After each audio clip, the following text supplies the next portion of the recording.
I I'm got gonna, a boat. I'm gonna break the rules. Can I pull Ben Thompson up here? Yeah, sure. Oh yeah, let me make you a mod too. Oh yeah, I can't do that. Here's Ben. I just like putting Ben on the spot. I don't know why. Oh, Ben's got kids in the background. Yeah, I actually joined the room on accident. But hey, go ahead. I'm at my son's baseball game. Oh, okay. Set your audio quality to high, Ben, so we can hear the kids screaming in the background. No, I don't think you want that. All right, how are we doing on the numbers here? 1.3. That's pretty good. We can start. I mean, there's so many questions. I doubt we will get through most of them, and maybe like at some point we can just ask people in the audience to raise their Sure, hands, and let's we do can. it. Ben, you Awesome. gotta mute out in the back while you're not talking. Yeah, I guess the first question that a lot of people had is like, if success follows a power law distribution, how can we expect everyone to be a success in this economy? Which is kind of similar to, people say if everyone's rich, no one's rich, right? Like, how do you? Well, it's power law distribution on a particular thing, but you can have many power laws because you can have many different things you compete on, right? Someone can be a YouTube star, someone else can be a YouTube comedy star, someone else can be a YouTube comedy star in Taiwan. So there's many, many ways to slice things.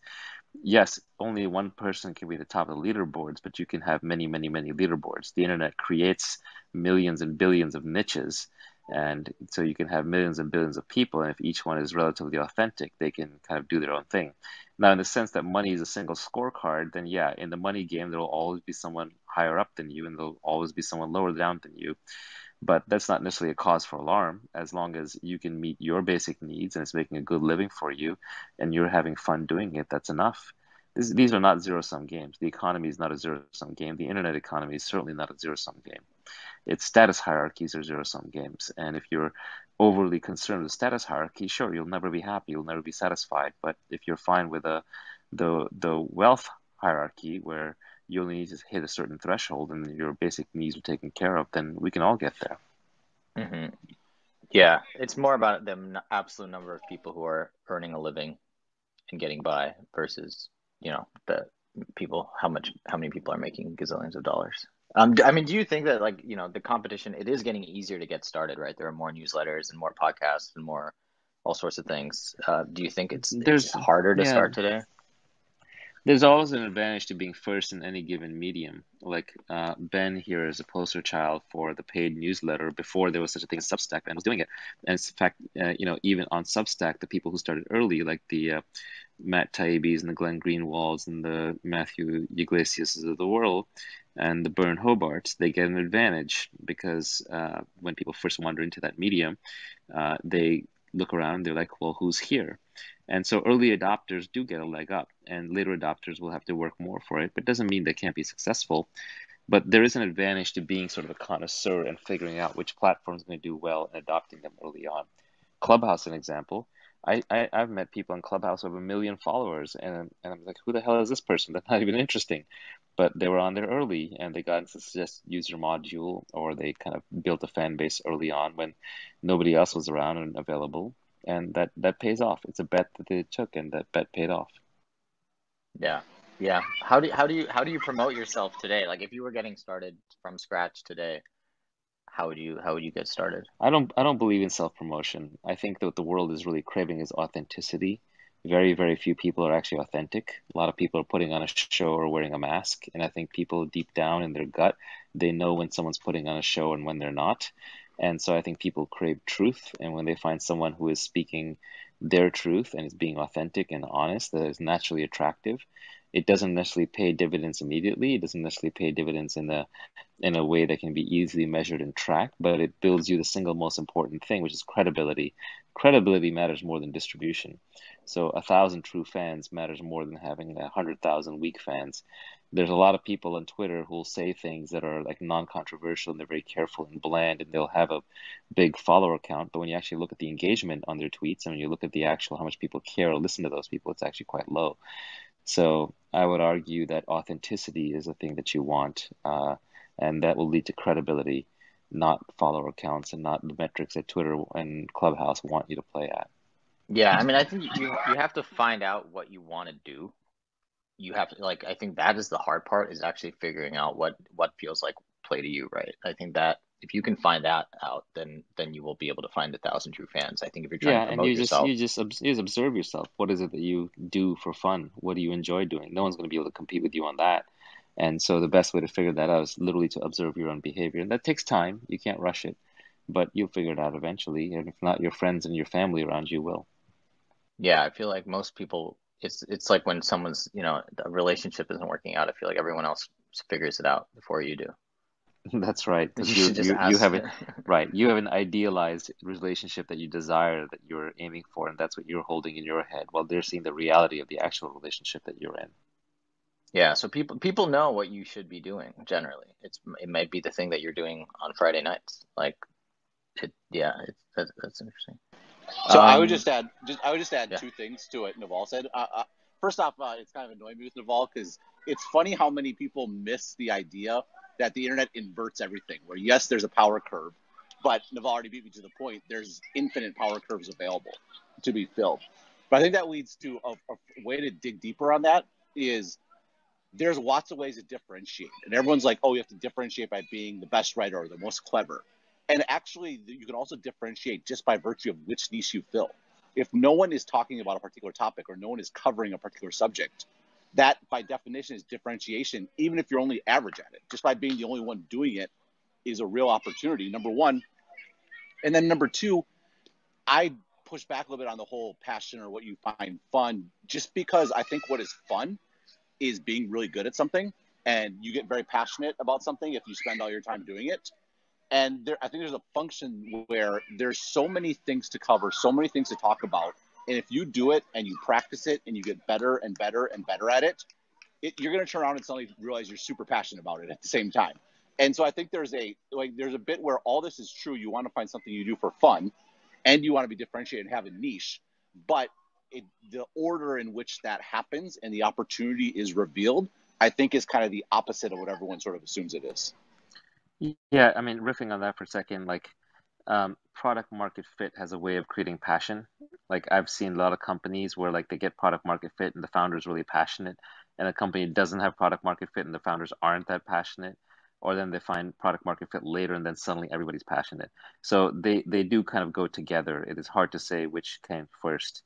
So I think that is a very important point to bring up. Yeah. Well, I think By the way, that's the other thing that's yeah, exciting about this sort of subscription thing. I mean, I've been very excited about the potential for this model for like local journalism or like very niche sort of things. And it's a great example where if you like the geography still matters, right? Geography didn't work for a business model for newspapers once it sort of fell apart, but that's because their cost structures were way too large to sustain it. But that doesn't mean people still don't have sort of local concerns, for example. And local concerns could be geographic. They could also be on the internet, right? Covering a game, covering a particular company or something along those lines. And to me, I think that, yeah, maybe it's a little late if you want to be a generalist tech blogger, right? I thought I was too late when I started in 2013, but it's very, very early for, I think, just a massive, massive number of niches. and what's impressive about Ben is he's always tinkering. So when he did Stratechery as kind of the first real paid blog out there, a newsletter, he was just playing around. And then by the time other people started doing paid newsletters through Substacks, he's on to dithering, where he's doing paid podcasts. And kind of these serial episodic paid podcasts that are bundled with his newsletter. So there's this tinkering mentality that can kind of keep you ahead of the curve if you want to, if you're an early adopter type. Now, by the way, when I say what feels like play to you, that's just half of the thing. That's not enough. The whole phrase is what feels like play to you, but looks like work to others. And all those words are deliberately chosen. Like feels like because it's your internal feeling, like play, so it's fun, but looks because the outside person doesn't have the feel like work to them. And if it looks like work to them, then you can monetize it and it can be useful. So all four of those pieces are important in that sentence. All of those criteria have to be fulfilled for you to find something that is a worthwhile endeavor, where essentially it's your hobby, but it's everybody else's vocation. It's your avocation, their vocation, and then you can outcompete them in that and do well and enjoy every step of the way. Like my sense is, for example, Ben, I listened to your podcast, your Dithering podcast, with John Gruber, and it just sounds like you guys are just having fun. I mean, it's just like two friends chatting, right? And no one's going to compete with you on that because it's just two friends chatting about the tech industry, and they have a genuine love for the tech industry, so they're enjoying themselves. So there's just no way to compete with that because you can't No, lose. the other thing too. You that's the ultimate differentiation that by definition no one can compete with is being yourself because there's only one you. So to the extent you can get to that, I think that's right. And I also love your point about it feels like work to others. This was one of my biggest screw ups as a kid was I had it stuck in my head that the subjects I needed to study, whichever ones were hard for me, were the important ones, and the ones that were easy for me were not important at all. And so I spent my time taking classes and focusing on like majors that were very, very difficult. And finally, I kind of like gave up on that halfway through college. I'm like, I'm just going to do classes that sound awesome and that I like. And then it's something like the whole world opened up to me. And I think it was a weird mindset. I don't know if that's common to people. It's simply one that I fell into. That like, oh, if it's challenging, it must be Yeah, important. this is a common trap, right? Like people try to fix their weaknesses when really you want to double down on your strengths. But even when you double down on your strengths, you want to go to the things you're strong on and then find the hardest things in that domain and hone yourself against those so you get even stronger. So it's like if you're reading a book that's really difficult and you kind of are confused, if it's something you're interested in, you'll reread it, you keep going over the points until you get it. And it's the same as like when you feel soreness or pain after lifting weights, you're going to build stronger muscles. On the other hand, if it's a topic you're not interested in, you'll just wander off and you'll just never get anywhere on it. So I don't believe in trying to cover for your weaknesses, especially in a nonlinear world with specialization of labor where you can hire other people to cover your weaknesses or partner with other people to cover your weaknesses. So you really just want to double down on your strengths. And to do that, you always have to be at the cutting edge of your domain. Yeah, I mean, it feels like there's a lot of people who want to, who have a point on the map that they want to get to, and then they have to figure out how to get to there. But really, everyone should just move from where they are today, right? I think that's what's so important about the tinkering thing is it's very Yeah, incremental. exactly. All three of us up here are tinkerers. Like I, was early on tinkering with Twitter for philosophy. You, Sahil, you're tinkering with Gumroad and like the weird way that you run it. You're tinkering on the crowdfunding side. You were tinkering on rolling funds. I was tinkering on how to mechanize angel investing in VC. I was kind of opening things up with the blogs on venture hacks, and that was tinkering. Ben, you were tinkering on stratechery and dithering. Like we're tinkerers, right? And I think most successful creators are ultimately tinkerers. They're just kind of playing around at the edges of their field on something that is interesting to them, but it's not really with some strong motive. It's play. It's not really with a motive to like create something great out of it. It's because they're genuinely interested. And most tinkering is wasted. It's like when your kids are playing, most of that time is, quote unquote wasted. But once in a while, it will result in something which for a child might be a hobby, and for an adult, it might be a vocation. Yeah, I think it's also inherently low status, right? I think you kind of spend years not making any money and maybe not building an audience and getting really good at a skill, but you don't have any way to know if that's actually going to turn into anything. Uh, the sort of turning into something is, kind of happens all at once 10 years later. Well, I think there's something too about learning how to be in your particular moment, and people get so fixed 5, 10 years in the future, particularly when it comes to their career. And the real danger is you end up like succeeding, and then you ended up in a place that's just not very relevant or interesting, or there's a ton of competition. And I look back like how I ended up what I'm doing, and Jobs had the quote, you look backwards, you connect the dots. Learning, I was, maximizing whatever I was doing at that particular time. That's what pays off. And you see so many people get so distracted about where they want to go, and they don't take full advantage of the spot that they're in. And then you look backwards like, man, I wish I would have spent that time better because I could have really used that experience, and it's already too late. You certainly don't want to plan for trying to predict too much in the future. Like, I think the worst title you can possibly have in your bio is futurist.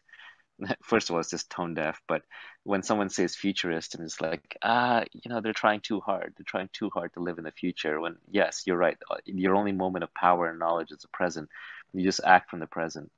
And it's not to say you shouldn't have like goals and plans and those kinds of things. It's kind of nice to have them loosely held, but if you stick too closely to them, you'll miss reality. Reality is very fluid and very complex, and it's much more about navigating from the small set of options presented to you, much more choose your own adventure style than, top-down Soviet-style planning with 5-year plans, and I'm going to get to A, then B, then C. No, I think the other thing with that too, you do need a long-term goal, but that gives you a way to think about the immediate term options, right? Like, so I have 3 options today that are not my long-term goal. I know the general direction I'm going, so I can choose this one that maybe is suboptimal or maybe seems further, but I'm building up a particular skill or getting a particular sort of experience that will get me closer to that long-term goal without having, like a 5-year plan. I think that's the exact wrong way to go about it. Well, I think it's what's so difficult when someone asks someone who's successful, like, why did you become successful? And it basically forces, I feel like, the person to lie, because you look back, connect the dots, and then you can't help but sort of believe that it sort of happened on purpose, and that you sort of had, you can't remember what it was like to not know where you were going. Yeah, first I picked sperm number 3,768,412 that then routed its way to egg number 14 on the exact date of blah, blah, blah. Right? No, so And the it's story funny. begins. Oh, sorry. Oh, no, it was funny. I told this story on this week's Exponent exactly, where it's hilarious that I'm known as the newsletter guy. It was a total accident where I had the vision to have a subscription base. One was all website centric, and it was a total disaster. And I actually launched it on a Thursday. It was a total mess. I tore it out over the weekend. I told people, like, look, I just screwed up the website style for anyone that's not a subscriber. It's the wrong direction. I'm just going to email you. If you subscribe, I'll email you additional stuff in addition to the website. It's like literally like a spur of the moment. I have to fix this problem, figure it out. How am I going to get content to my subscribers without having a bad experience for non-subscribers? And then now today I'm the newsletter guy. It's like, so there, when you look backwards, if you're actually honest about it, there's a lot of luck for sure, and a lot of like just in the right moment, taking the right choice. It's funny. AngelList has a similar story because first there was a network for sharing deal flow that Nivi and I built, or mostly Nivi built, called the Pound Deal Flow Network. It was literally a little social network with a feed, and you could follow people, and nobody used it. And then he built a Google group, and nobody used that either. And then finally, we're like, screw it, none of this is working. Just freaking email them the data, and that was AngelList. It was actually originally AngelList plus Startup List, but then it just stuck as AngelList. Well, what was the startup list side? It was just a list. Well, it was like going to be two-sided AngelList. marketplace. AngelList was going to mail the angels, and Startup List were going to mail the startups, but we just never got around to the Startup List side. Yeah, I still don't know. I can't even tell you how it happened or what worked. It just feels like a foreign country in a distant time compared to the people. Well, I mean, going back to the question of like how do you kind of get started as a creator, I feel like we all also have that in common. Like, we all started writing and putting our thoughts out there, right? And that is sort of a universal truth. It's been true since sort of Martin Luther, like, put your thoughts on paper and then distribute them. Or even better, put your thoughts in code. Write your business plan in code. Like, I think for every 100 companies that I have like seriously made an effort at starting, like one has gotten launched.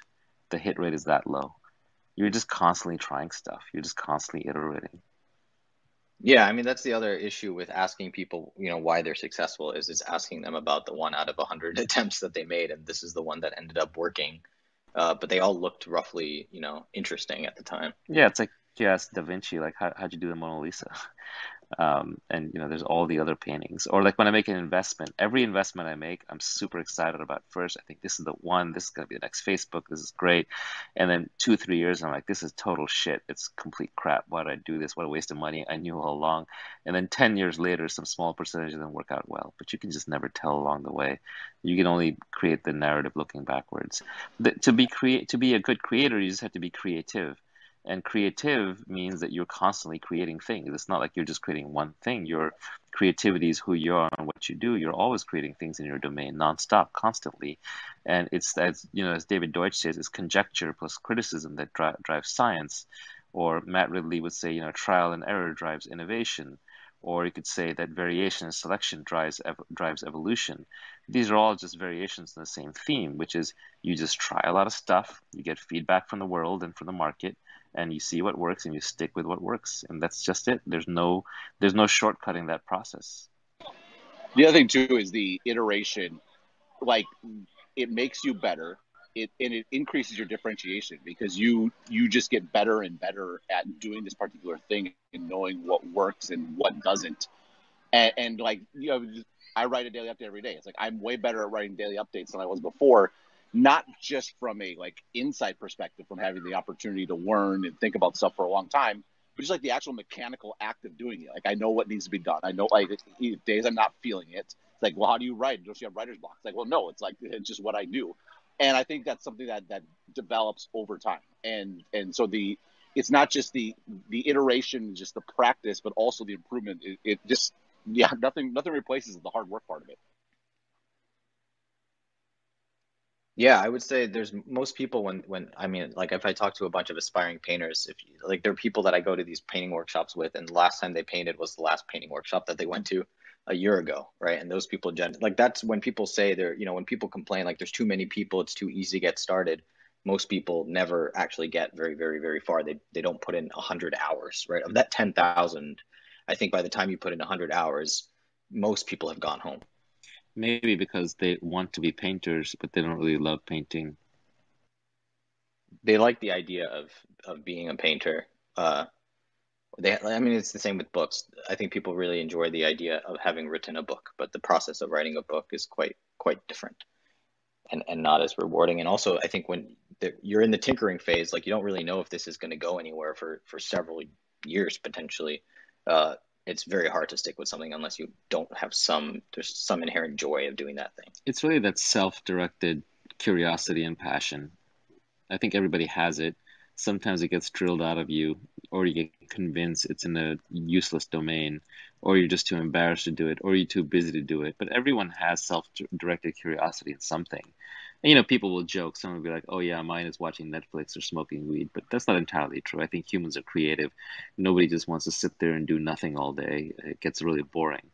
And so it's just kind of like not losing that streak. And I think a lot of people lose that in school. They lose it in peer groups. Maybe they lose in the drudgery of their day-to-day work. But you kind of want to find that thread of natural self-directed curiosity and just follow it. Everyone's curious about something. If you talk to someone long enough, you'll find out, oh, this person's obsessed with like natural health foods, or that person's obsessed with workouts, or that person's obsessed with fashion, or this one's obsessed with technology, or this one's obsessed with even logistics or transportation, or what have you. But everyone has some personal curiosity and obsession that's driving them. And the beauty of the internet is, no matter how bizarre and strange that is, there's a bunch of people out there who are really into it, and probably large enough that you can form a small business or audience around it. Yeah, I think that is kind of what the creator economy is. It's just like, it's an on-ramp onto just self-employment.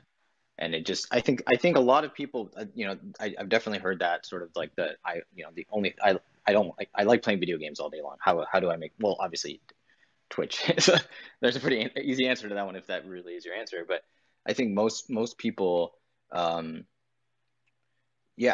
do think, even I think instead of thinking about it like work-life balance, I think the work thing throws everyone off. I think about it personally like creation versus consumption, or like contribution versus consumption. And I think everybody, even the people who consume, generally you find that you like a certain kind of art or a movie or book, or you like working out or whatever. And like, I think it's figuring out, how do you turn this into how can you do this thing, but instead of consuming the thing as your relationship with it, you are able to create value, and you're able to contribute to other people in this vertical or this dimension.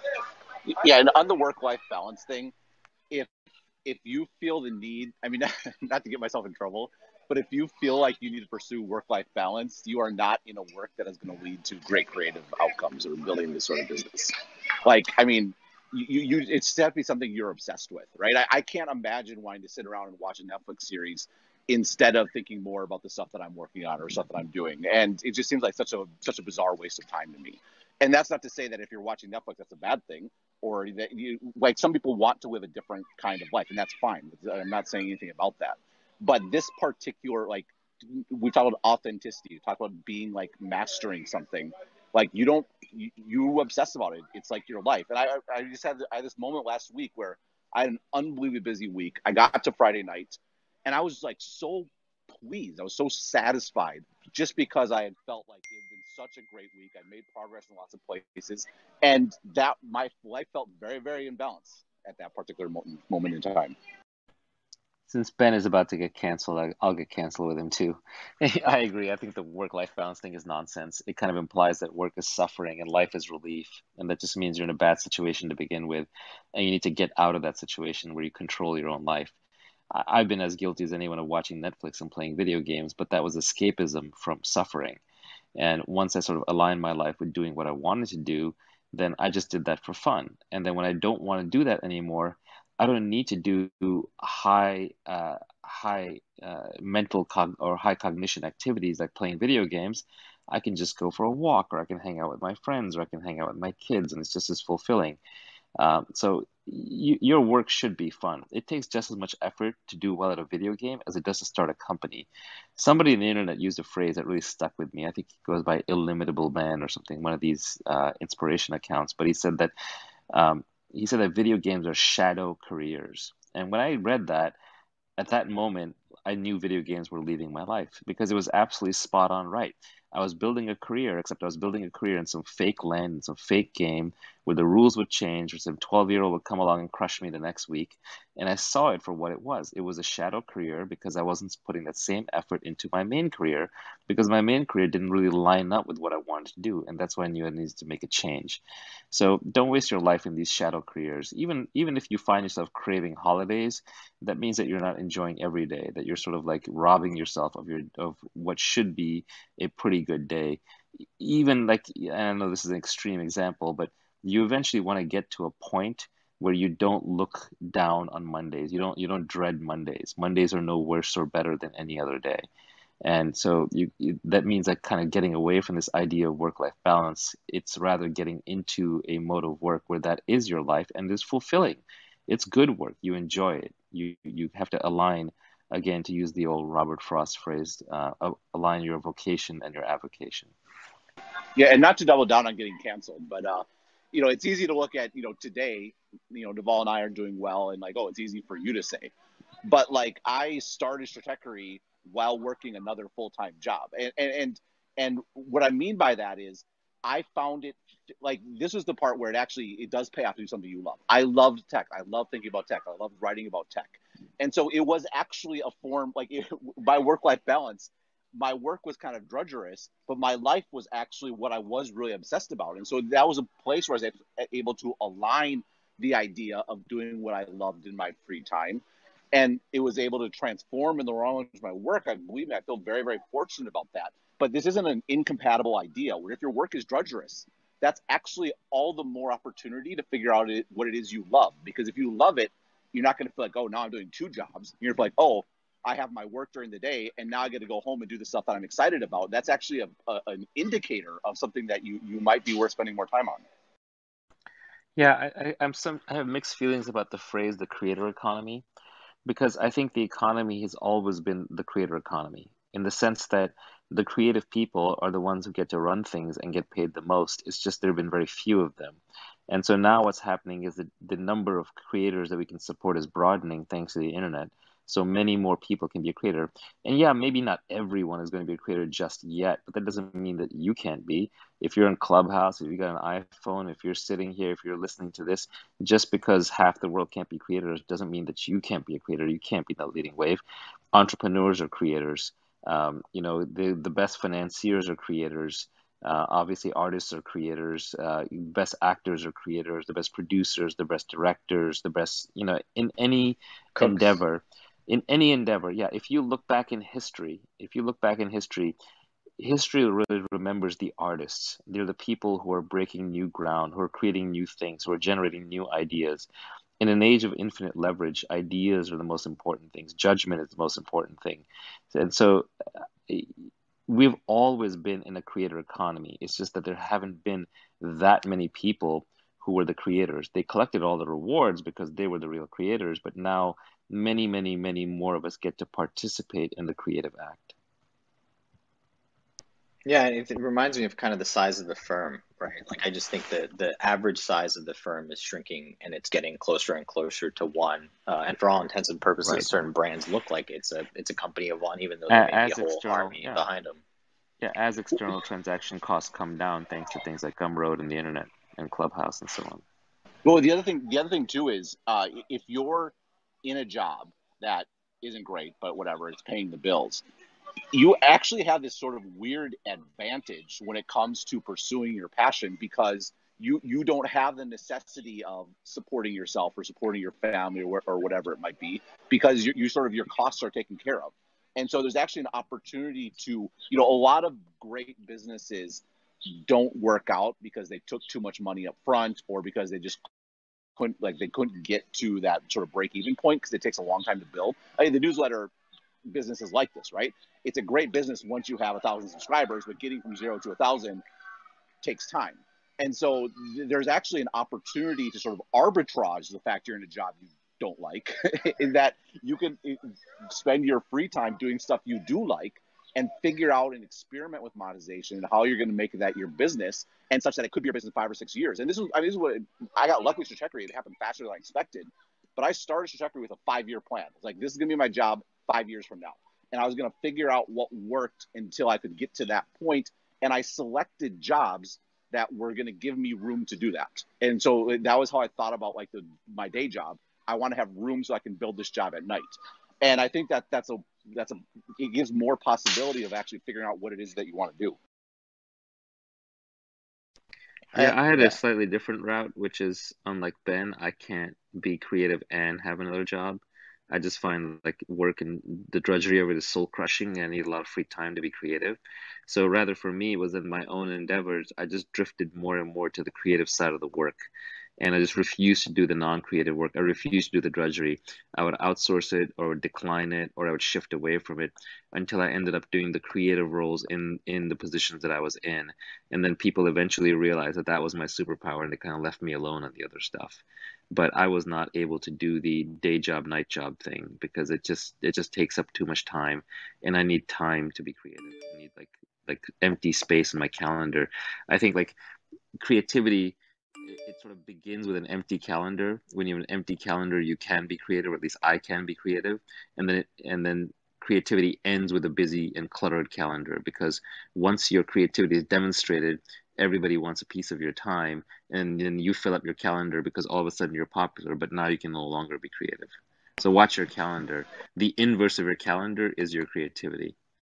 Well, this is a good example of why you should always be careful of who you take advice from, because we have like the exact opposite. Yeah, it all cancels. Right, exactly. Because I mean, from my perspective, if I have nothing on my calendar, it's way too easy. That's when I get lazy. Like, it's like way too easy to sort of sit around. Whereas, like, I mean, my secret power with trajectory is 4 daily deadlines. Like, that's what actually makes it happen, right? It's the fact that I have to get it done. And so it's just funny that you mentioned that, because I work in the exact opposite way. That's funny. Yeah, you get enough advice, it'll all cancel out to zero. So anyway, this is all meant to be inspiration. Don't take it too literally. You can't follow anybody else's path to success. Single player game. Yeah, I mean, one other way of looking at turning your job into what you love to do is generally you have the job because there's something about it that is compelling to you. And I think a lot of it is figuring out what is that one thing that you actually like doing more than all the other stuff, and then leave the company and, provide that single service to other companies. So that, that thing you might have only been able to do an hour a day because it just, sort of, the diminishing returns to it for that company. But there are 8 other companies that you could do this for, and then you could build a company that just offers that service at scale. And you get better at it because that is the thing that you're doing, right? You have 8 iterations per day compounding instead of one. One thing I started doing that may be a useful hack is, and obviously you have to be in a certain position to do this, but people would ask me to do things and I would say, hey, actually, that's something other people can do.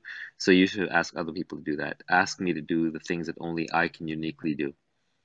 And, obviously it helps if you list those things, but that way you really focus on your strengths. You focus on where you like to work. It also helps people differentiate when to ask you things and when not to. It kind of builds your brand, and it leans into your superpower. And it's also just more enjoyable. It puts you in flow more often. Also more time efficient. Ben, do you have a to-do list? Like, do you think in terms of like, I need to get this done today, tomorrow, the week, the month, or are you more like, these are the things I need to do now, and tomorrow I will have a new set that I will, realize by tonight? No, I try to not have any to-dos at all because I have 4 to-dos a week. I have 4 articles I have to write every week. And basically nothing in my life should ever be so important that it becomes more important than those 4 things. So, I mean, I have gotten to the point where I'm fortunate to have folks helping me. And so that can, like doing accounting and taxes and stuff like that is stuff that needs to be done. But that has absolutely nothing to do with what actually drives my business. And so that's the stuff you get other people to take care of. You don't want to have any mental space connected to deadlines that aren't connected to your actual output. So my life's entirely geared around 4 times a week I have to publish something, and nothing else should just sort of get in the way of that. And most of the time you're spending then is actually contributing. It is being creative. It is like producing something towards one of those 4. Well, no, I do lots of other stuff. Like there's I'm working on another project. I do calls. I have meetings. But all this is stuff that I can drop at a moment's notice. Like none of it is something that has to be done. Like I think there's a difference between doing lots of stuff. There's a certain mental burden that comes with something that you have to do. And so I think that's the bigger thing, is avoiding the stuff that I have to do. And if I want to do other stuff by choice or want to be involved in other stuff, that's often very stimulating and very exciting. Like the week I had last week where I was so busy, I was doing a ton of stuff unrelated to writing. But it was, something I was choosing to do affirmatively as opposed to something that was a burden that I had to do. It's eliminating the have to do stuff for me that's super important. Yeah, I mean, I think a lot of people talk about like time management, but I think if you enjoy the work, if you enjoy what you actually get to do, it's not like no one that I've met that does that really has time management problems. I think most people who think they have time management problems have energy management problems. They're stuck doing something they really don't want to do, so they waste all this time. They get all distracted. They're never in flow. So it's not really a lack of time problem. Yeah, well, I mean, it's miserable, and Naval talked about this earlier. Like, and this is the hard part of having a job that you don't like, is there's a lot of stuff you do have to do that you don't want to do, and that's how you burn out. That is like that burnout fuel is because it's sheer willpower to make yourself do something you have no desire to do, and no one has that much willpower. The thing about creativity also is that other people are not going to give you the space to be creative. You're going to be most creative on your own, or maybe the one good thought partner, maybe 2 maximum. Once you start getting past that point, you're not going to be creative anymore. It's just too hard to be creative in large groups.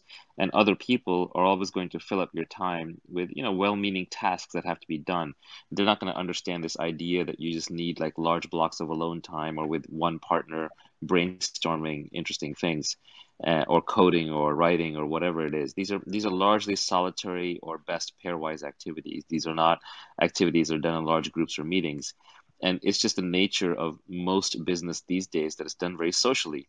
People kind of work and they socialize at the same time. Like a meeting is like a cocktail party by other means, with coffee instead of with cocktails. And a lot of people are just kind of, sort of spending time, or they're on a laptop, or they're having a conversation or water cooler talk or what have you.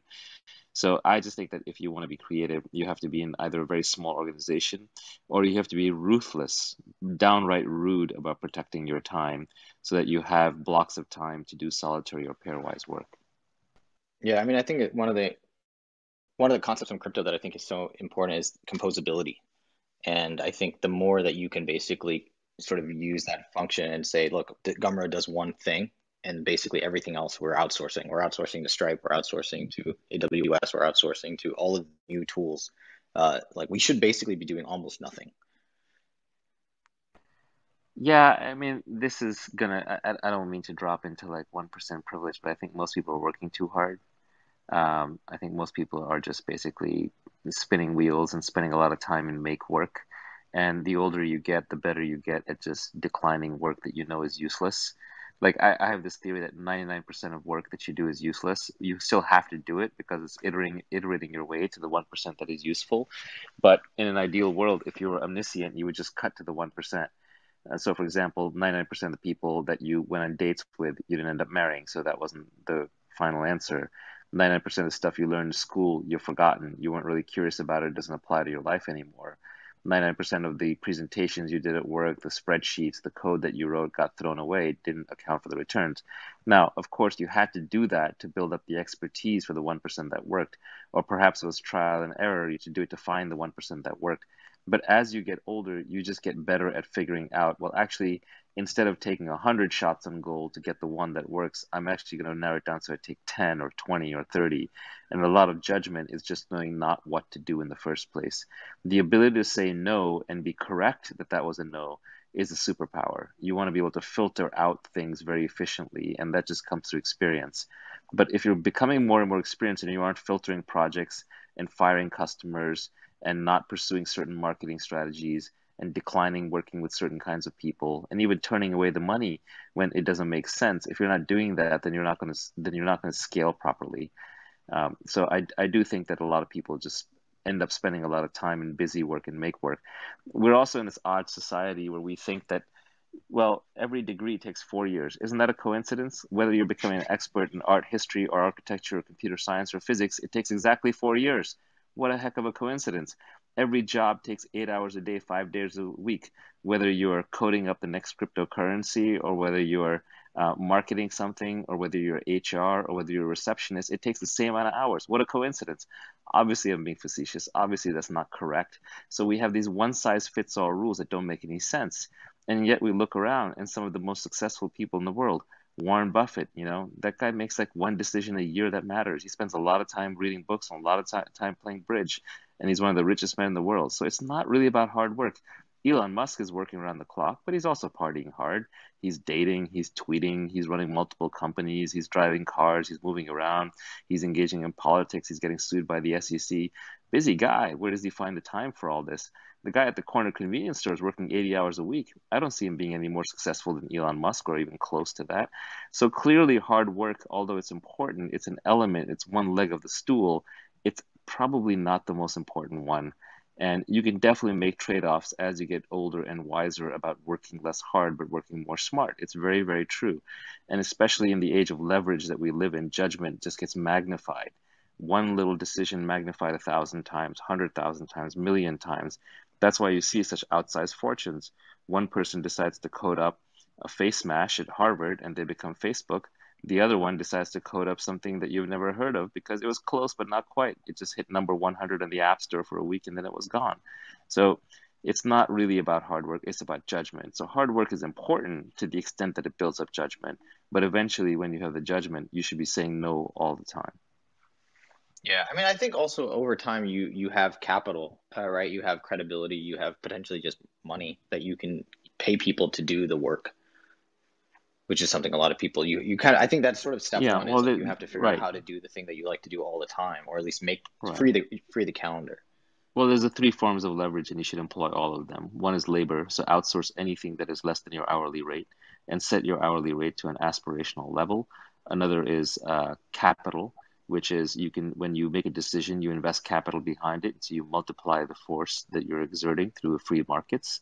And the last, of course, is through creating a product, which could be writing, it could be a podcast, it could be an actual physical product, or it could be a piece of code that has no marginal cost of replication. And that last form of leverage is largely permissionless and the most powerful modern form of leverage, and that's where the modern fortunes are built. The older ones were built on capital, and the oldest ones were built on labor. If you want to get rich in the 1700s or 1800s, you did it with labor. You want to get rich in the 1900s, you did it with capital. You want to get rich in the 2000s, you do it with code, maybe media. Where do you think crypto fits into this? I mean, I feel like someone had this question, so let me ask this question, which is about investing. You said somewhere apparently that most people are going to be investors in the future, especially when full-scale AGI kicks in. That seems like maybe not something you'd say exactly, but that's something Balaji said, actually. It's a Balaji quote. And I'm not Balaji, but I think I know what he meant. He's basically saying we're going from an economy where most people are labor to where most people are capital. We're going from most people being workers to most people being investors. This trend started with a 401k. Crypto makes it even easier. And crypto is like this giant casino in which you can invest in stocks, bonds, derivatives, options, all this venture, new blockchains, new protocols, stuff that was traditionally closed off and only accredited sophisticated investors, and now everyone can invest in it. So it's sort of creating this mentality of everyone's an investor owner, which is a good thing, right? Everyone's a laborer and everyone's a capitalist. And ideally, I think the highest form beyond laborer and beyond capitalist is creator. Everyone's a creator. Everyone's either creating product, or they're creating code, or they're creating media, they're creating ideas, they're creating books, they're creating podcasts, they're creating YouTube, they're creating Twitch, what have you. But the creator economy in that sense is the apotheosis, it's the highest level. Above the labor economy, above the capitalist economy is the creator economy. Yeah, I mean, I think even crowdfunding kind of fits into that, right? Like it's taking that idea of like DeFi. Like basically I have 7,300 investors putting in $5 million instead of a single investor putting in $5 million. It's You've sort of got that your fans decentralized invested in your aspect. business. Yeah, you have your fans invested in your business, which is great. These people are gonna, in fact, if you go onto Twitter, you'll see how people who invest in crypto apps just like promote them nonstop. So now you're gonna have 7,300 true fans who are gonna be out there promoting Gumroad nonstop, and that is a formidable army. And I think, for example, if you look at Tesla, Tesla is partially the most valuable company in the world because Tesla's car owners are also shareholders and true believers in the product, and they just really, really push it. They are that intolerant minority that works for Tesla instead of against, which is how most intolerant minorities tend to work. Yeah, it's funny. When I started considering doing this crowdfunding round, one of some of the feedback from the industry was like, don't like, isn't that like, do you want more investors? Like, why would you want more investors? And this is kind of what people would say about the party round, right? Like, why do you My want 10 general rule in investors? venture capital is if the venture capital industry by and large hates it, you should do it. And I'm like, yeah, well, are you asking why I want more people in my army than fewer? I don't get it. It's basically, I think Parker Thompson had this great tweet a while back where he said, every investor who invested before me, every investor who invests after me is a spreadsheet jockey, and every investor who invested before me is a dart throwing monkey. And it's just the nature of investors that they look at people who are sort of like earlier than them or smaller than them, and they think, these are just dart throwing monkeys. They don't know what they're doing. And anyone who comes in afterwards and is more rigorous, they're like, these are just Wall Street bankers with their spreadsheets. They don't know what they're doing. And you can kind of hear this complaint in the venture business a lot. Another thing you see a lot in the venture business is people saying, oh, welcome to venture so and so. You're going to learn the hard way that blah, blah, blah, right? VCs hate competition because they're selling a commodity product. Money is the ultimate commodity. It's branded by the Federal Reserve, right? Your brand doesn't matter. And so they have the hardest sales job in the world. They have to brand money. So much of it is about status and signaling and condescension and, positioning and know-how and like appearing like you're in the right class. So VCs have developed a black art in sort of creating signaling and transferring status onto companies. And you kind of have to see through that as an entrepreneur. And if you can see through that as an entrepreneur, you can actually get great bargains. Obviously, if you see through it incorrectly and you end up with like people in your cap table who screw you over, then you may be in trouble. You may have done a bad job. But in modern fundraising, good entrepreneurs retain control of their companies, so they don't really have to worry about that. In fact, I would argue these days it's investors who get taken advantage of much more than entrepreneurs do, unlike 20 years ago when it was mostly investors taking advantage of entrepreneurs. Well, do you think crowdfunding will take off? Like, do you think this is a trend that will this become the default, or will this just become like just more competition for VCs that will encourage, like music labels are still around, book publishers are still around. They clearly like do something, right? Yeah, well, crowdfunding is highly, highly regulated, and because it's so regulated, it's limited. It's $5 million, no more than $10,000 a person. You have to publish 2 years of financials. You have some liability. Like, it's just really hard to pull off.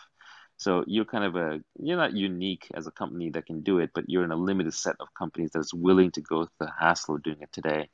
And I think more and more companies will open up to do it, for their one true fans. But where the real competition is coming from is crypto. The largest angel investor base is in crypto. The largest funding base is in crypto. The market cap of crypto altogether is approaching $2 trillion. That's a lot of wealth sloshing around. There's a lot of people who recently made money in crypto that only understand crypto, and they're happy to invest $100 million in some DeFi protocol that's not even launched when they wouldn't even know where to start with a YC company that's raising $2 million. So I think the real competition for venture is actually happening in crypto. There's a lot more money sloshing around than in crowdfunding. Crowdfunding will happen, and there will be more and more and more of it. But because of the artificial regulatory apparatus that's slapped onto it for user protection, quote unquote, it's going to be much more limited in size. Because crypto is resistant to the sovereign nation state, because it kind of routes around and operates, in the gray markets, it just ends up being, even though it's crazier and frothier, it ends up being a much larger market. Is it just because it's impossible to actually regulate? It's impossible in that It's very in that difficult to system, regulate without or too destroying it. expensive? Well, it's difficult to regulate it without scaring it overseas or destroying it locally. And if you do that, then you pass up on the fruits of it, and the fruits of it are very tantalizing. Yeah, I feel like crypto in 2011, 2012 like had this market risk of like it could have been stopped, I think. But I think it got to scale, and now nations are sort of, it's at a shelling point where no nation is going to, it's kind of bigger than any nation at this point. Yeah, it's like capitalism or technology. Like you can definitely squish it in your country, but it will cost you a lot and it will just go somewhere else. Do you think it's as fundamental as that, right? Where it is sort of an inevitability over time as humans Yeah, get it's sort smarter. of, Like this was a you know, part of our evolution in a sense. yeah, it's hard to glibly describe crypto, but I think at one level what it does is it replaces networks with markets. And so in a lot of places where we had networks of abundance, where we didn't know how to govern the abundance, and we had to do it with having a dictator or a king or a sovereign or a corporation or Mark Zuckerberg or Jack Dorsey in charge. Now we have a way to do that with a distributed network where the users are in charge, and there's a free market within the users to determine how the resources get allocated. And that's a very, very fundamental shift. If you can build a Clubhouse or a Twitter or a Facebook or sovereign money or gold or Wall Street or a Spotify-like network, and you can do it so it's run by its users, that is going to be a fundamental innovation on infrastructure and governance, and it'll change the way that our society is structured. It's very powerful. It's very next generational. So you could forego that, but then you're kind of stuck in the old model of organization. It's like being stuck in, some form of communism or socialism when the rest of the world is moving to capitalism, or it's being stuck in some kind of a wall garden internet when the rest of the world is moving to an open internet. So I think the difference will just become more and more stark over time. Yeah, it's like I feel like the internet didn't really do anything to the way that we work yet. Like we still work in these 9 to 5s. We were still going to these offices, like not too different from the industrial age or era.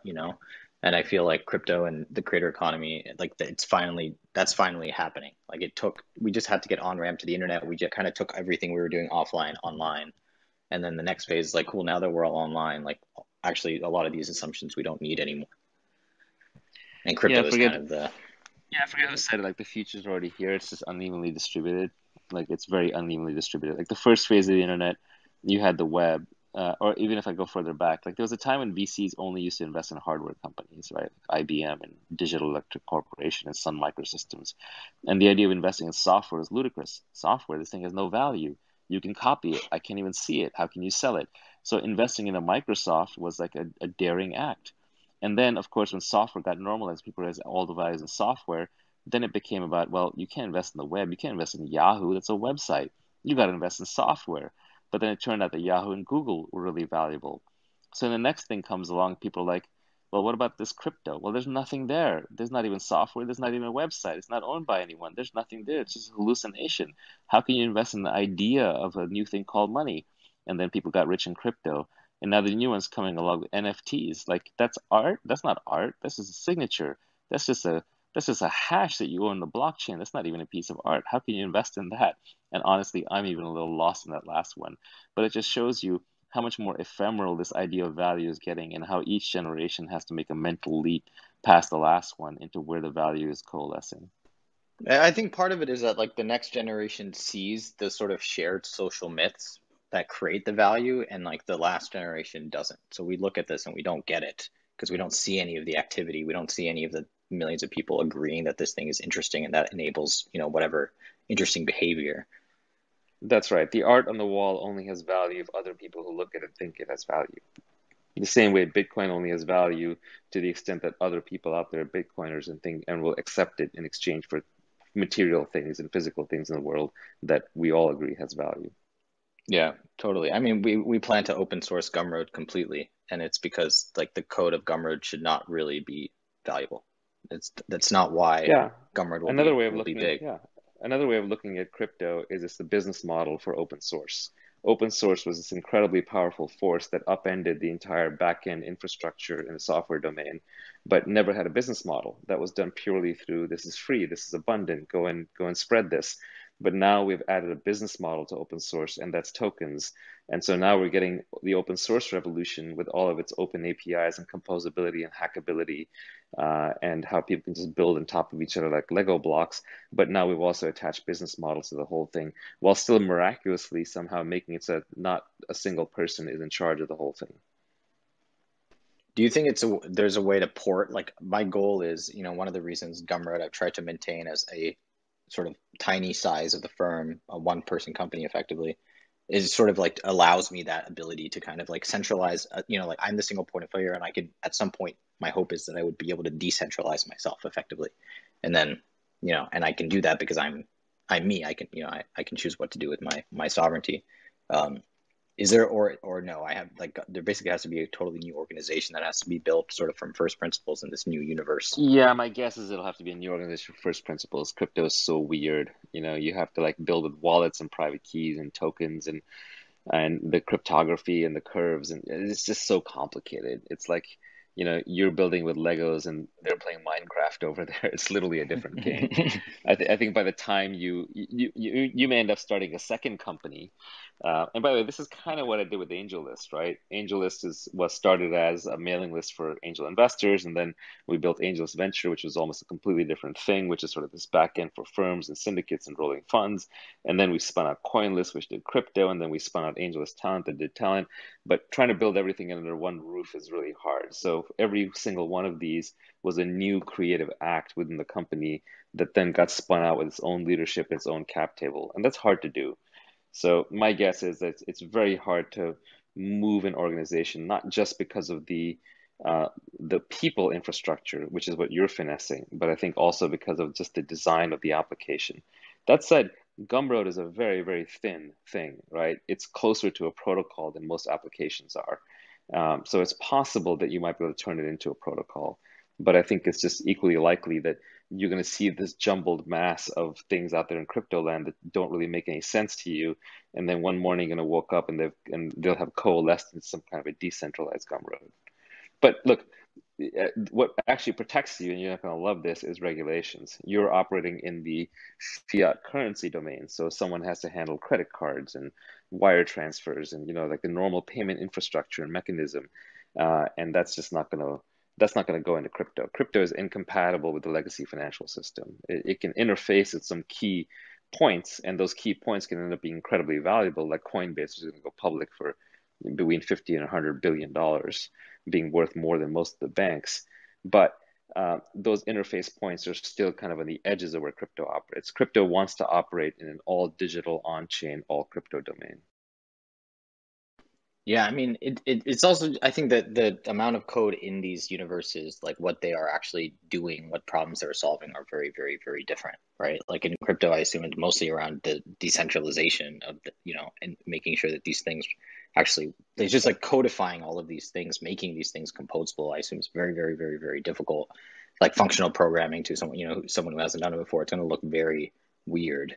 And most of the code that is written in this universe, like most of the code that we write at Gumroad, is basically like fraud detection of various degrees, right? It's just basically almost everything we build is just bad actor prevention, right? Like it's just we can't trust the people who use Gumroad enough, so we have to build passwords and two-factor authentication and payments and risk and fraud and chargebacks, and we have to protect against database manipulation and authentication and all, like just so many, almost all of the code is basically preventing that from happening. Whereas in crypto, that almost isn't an issue, right? Like it's sort of assumed that when you enter this world, everyone has sort of done that already, and you enter this new world and sort of it's sort of trustless in a sense. Yeah, I mean, one of the assumptions that crypto violates is, you remember, like in the old days, we would look at passwords and we'd be like, well, passwords are horrible. Users should not have to manage passwords. let's figure out how to get users to not manage passwords because they're the worst, right? Instead, it turns out the answer is let's let them manage private keys, which is irrevocable bearer wallets. That is 1,000 times more difficult. But it turns out if you can get a user base that can not only just manage passwords, that can manage private keys and wallets, then you can really secure the data in such a way that you can sort of then focus on other things. You don't have to worry about all the issues that you spend building on Gumroad, because in crypto land, every user controls their own wallet, they control their own data. Ben is back. The baseball game is over. I am back home. Amazing. Excellent. It's amazing that things can happen. It's amazing that someone's playing baseball somewhere. I know. I thought about that when I mentioned it. Like, actually, it's a bad thing to mention because people get very jealous.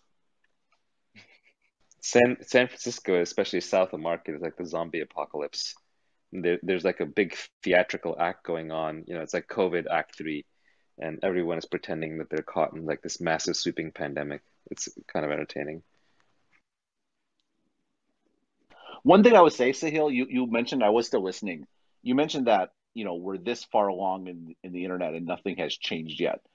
I think that if you look back, and this happened with like electricity, I think the electricity one is actually a great one, where it used to be that factories were, they had one massive steam engine that ran the entire factory.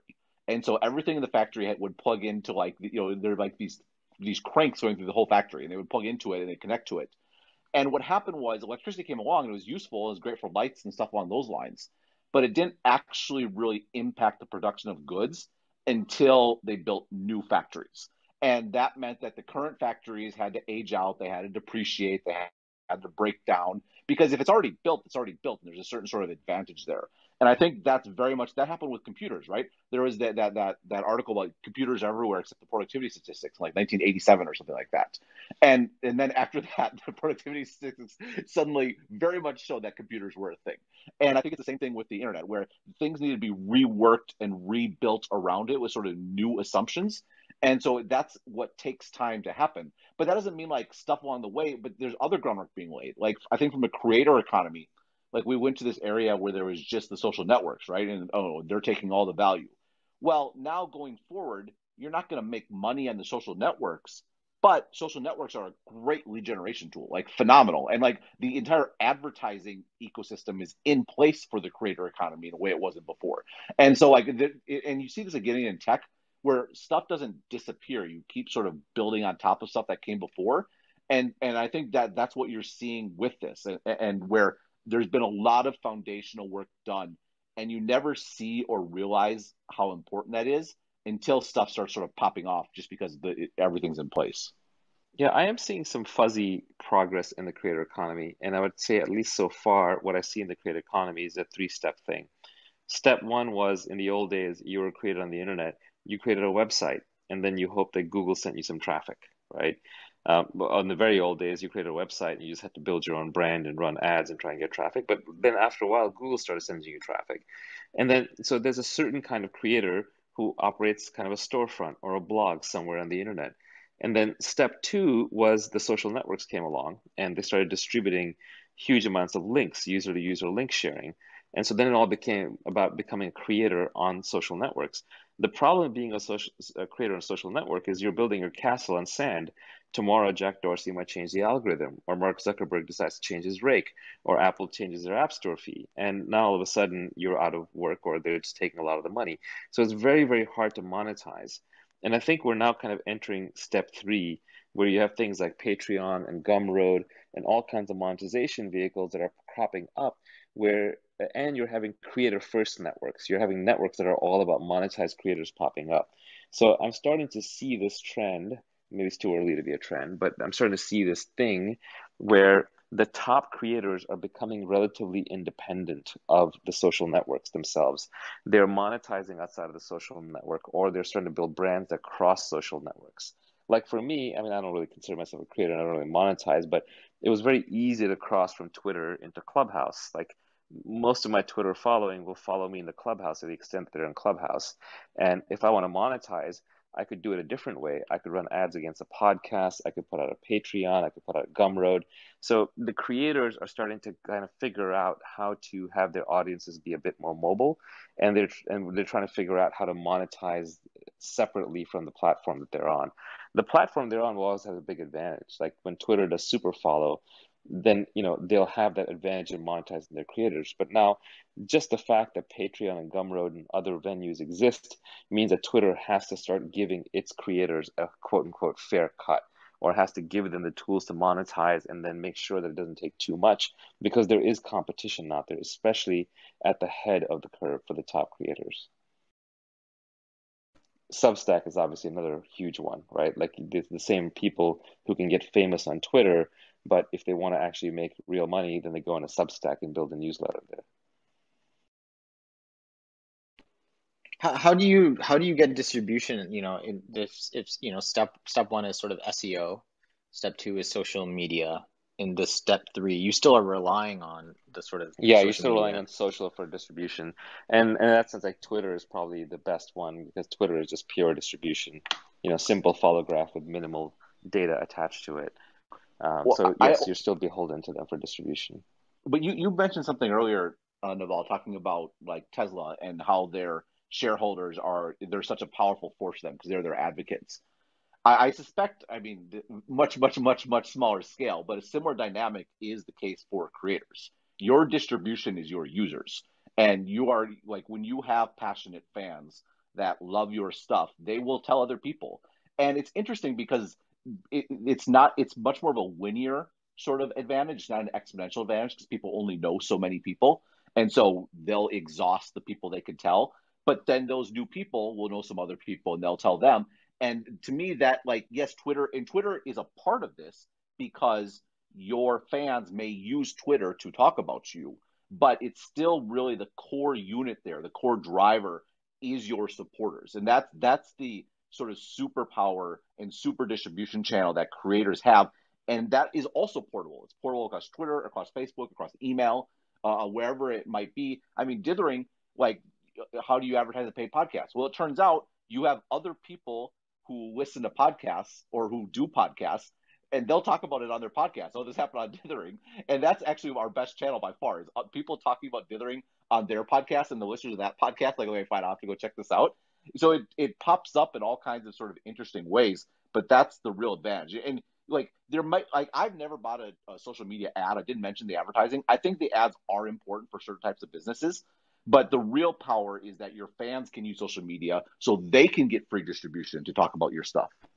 Interesting. So it's not about the creators using social media. It's about their one true fan type people using the social media to distribute the creator's message and profile, regardless of where it is. That's exactly it. And this has been incredibly powerful for much longer than I think people realize it. This is what I didn't realize. I learned this just because I mentioned I had a 5-year plan for Stratechery. And the reality is that I ended up going with the subscription version of Stratechery within a year of launching the site, because I completely underestimated and had no appreciation for how powerful social media was, not from my tweeting, but from other people tweeting my stuff. And it's incredibly powerful. Yeah, it's funny, like back in 2017, 2018, I kind of had this idle wish that I was like, yeah, I want to build like a media empire, but I don't want to do any work at it. Like, I'm too lazy. I literally just want it to happen by itself. And sure enough, somebody else compiled all the tweets into a book, and they did all the work. So the media empire kind of came around, but I just got to be authentic. And the beauty is, like, as we were saying earlier, you can escape competition through authenticity. If you are authentic, there's no competition for you. And so we really are in a golden age of creativity, where if you are a good enough creator and you focus on your creations, other people will spread it for you. I would say that is almost another. Well, that's almost another. Oh yeah, go. Okay. Oh, I was just going to add. For what it's worth, and I think this is useful in the context of talking about Substack. You're like, oh, well, these big guys, these popular people are taking all their sort of fans there. Like, I started Stratechery with like less than 400 Twitter followers. So I'm always amused when people are like, oh yeah, well, that worked for Ben. It's like, well, no, actually, it's absolutely true that you can start from nothing and make this work. Now, that's not to say it's going to work for everyone. You still have to find a place that is a niche you can fill, and you have to fill it well, and you have to give people reason to share, right? People love to share stuff that reflects well on them, where they feel smart for having shared it. And so that's an important dynamic. But the fact of the matter is that the ability to start from nothing exists today without question. Oh, I think it's better today. It's much faster to build followers on Clubhouse or TikTok than it is on Twitter. Like I routinely see people like who just build huge followings on TikTok very, very quickly. So the new platforms are spreading faster and faster. In fact, usually when someone becomes cynical and says, well, that's easy for you to say because you did blah, blah, blah, or you had advantage XYZ, it's like, no, you don't know what struggles we went through. We went through a tougher time. We might have started with less. And that pessimism is self-fulfilling, especially in an age where there's so many non-linear upsides floating around and you want to take a lot of these bets and tinker and iterate until you find one that goes non-linear. The proper philosophical approach is rational optimism. You generally want to be optimistic because things can work out 100x or 1000x on the upside, and you can only lose 1x on the downside. And you want to be rational about it so you can pick from a bevy of choices and pick the one that is most likely to succeed and sort of not fool yourself when something is not working. But pessimism is self-fulfilling. I love that observation because I mentioned like when I started Stratechery, I thought I had missed it, right? Because all the bloggers started in like 2002 or 2003. But actually, if you look back, the fact that anyone got traction with the blog in 2002, 2003 is a miracle. Like there was no social media. The only way you got traction was by another blog maybe picking you up and people literally putting you in their bookmark bar. And so actually, I had a huge advantage by virtue of having Twitter around when I started.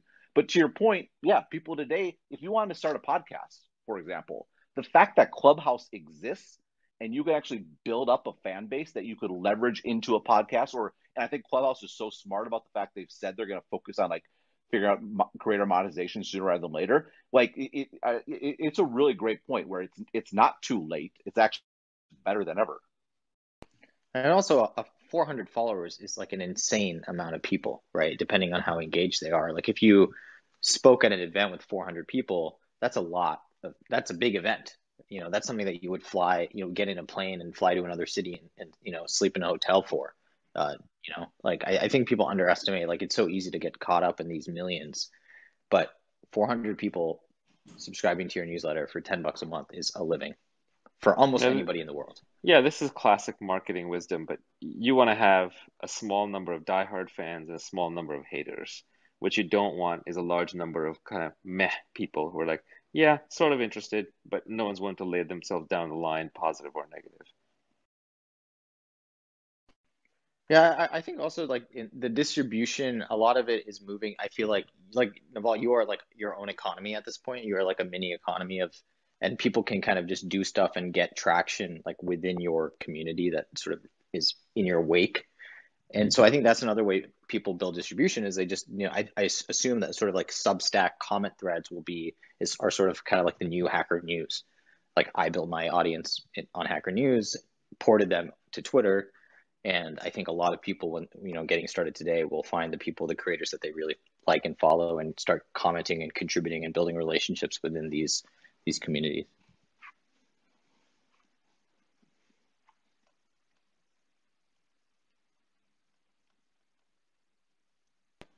Should we ask anyone if they have questions, or should we end things? What do you think, Naval? Is this the part where we run out of material?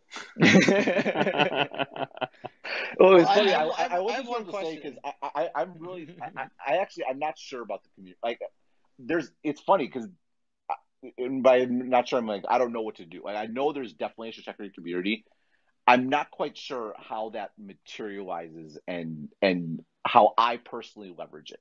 But I think part of that is that's more of a personal choice. Like this is where we were talking before, people have different point, you know, different perspectives. I just personally don't want to put in the work to manage the community. And part of it is like my focus is again on those like 4 things a week. I want my mental power focused on those. But that doesn't mean that's necessarily the right way for everyone. I do think someone could be in my position and actually make a massive community out of like Stratechery fans. And I'm just totally dropping the ball doing it. And this is why you should be careful about who you listen to advice for, because some of them might be terrible at stuff. No, but it works for you. You're being authentic. And I think eventually at some point, if a community has to form, it will form naturally. People will create a Discord, or they'll create some message board somewhere else, or a Slack, and they'll start doing it, and then they'll invite you in. You just kind of have to wait around long enough. As a funny aside, Ben and monetization, I have a funny history with them there. And Ben, you can back me up on this. Every year, I read some article of yours, and I email you, and I say, I can't believe you're only charging me $10 a month for this. Find a way to charge me more because this is worth a lot more. It's like better analysis than I would get at McKinsey or Forrester by far, even if I'd hired them as consultants. And Ben always writes back and he says, nope, I'm charging $10 a month to everybody. That's my business model, and it'll break if I try and do something otherwise.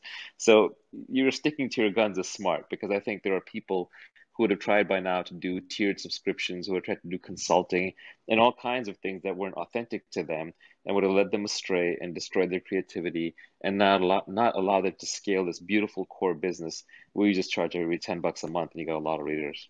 Well, to be fair, I did try that at the beginning. I started out with tiered subscriptions, and I was going to do consulting, and I was going to do all this sort of stuff.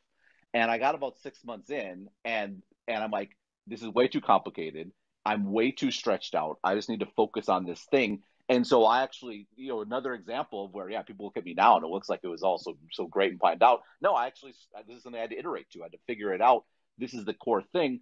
But it's definitely one of those things where if you could get it to scale, like not owing anyone anything is that, I mean, that's the dream, right? Like if you want to quit tomorrow because you're mad, and it's whatever, take your $10. I don't care. The moment I get someone that's like, oh, pay what you want, and someone pays me $1 million, like that's actually a place you don't want to be if you're doing the sort of work that I'm doing, because it's not just that.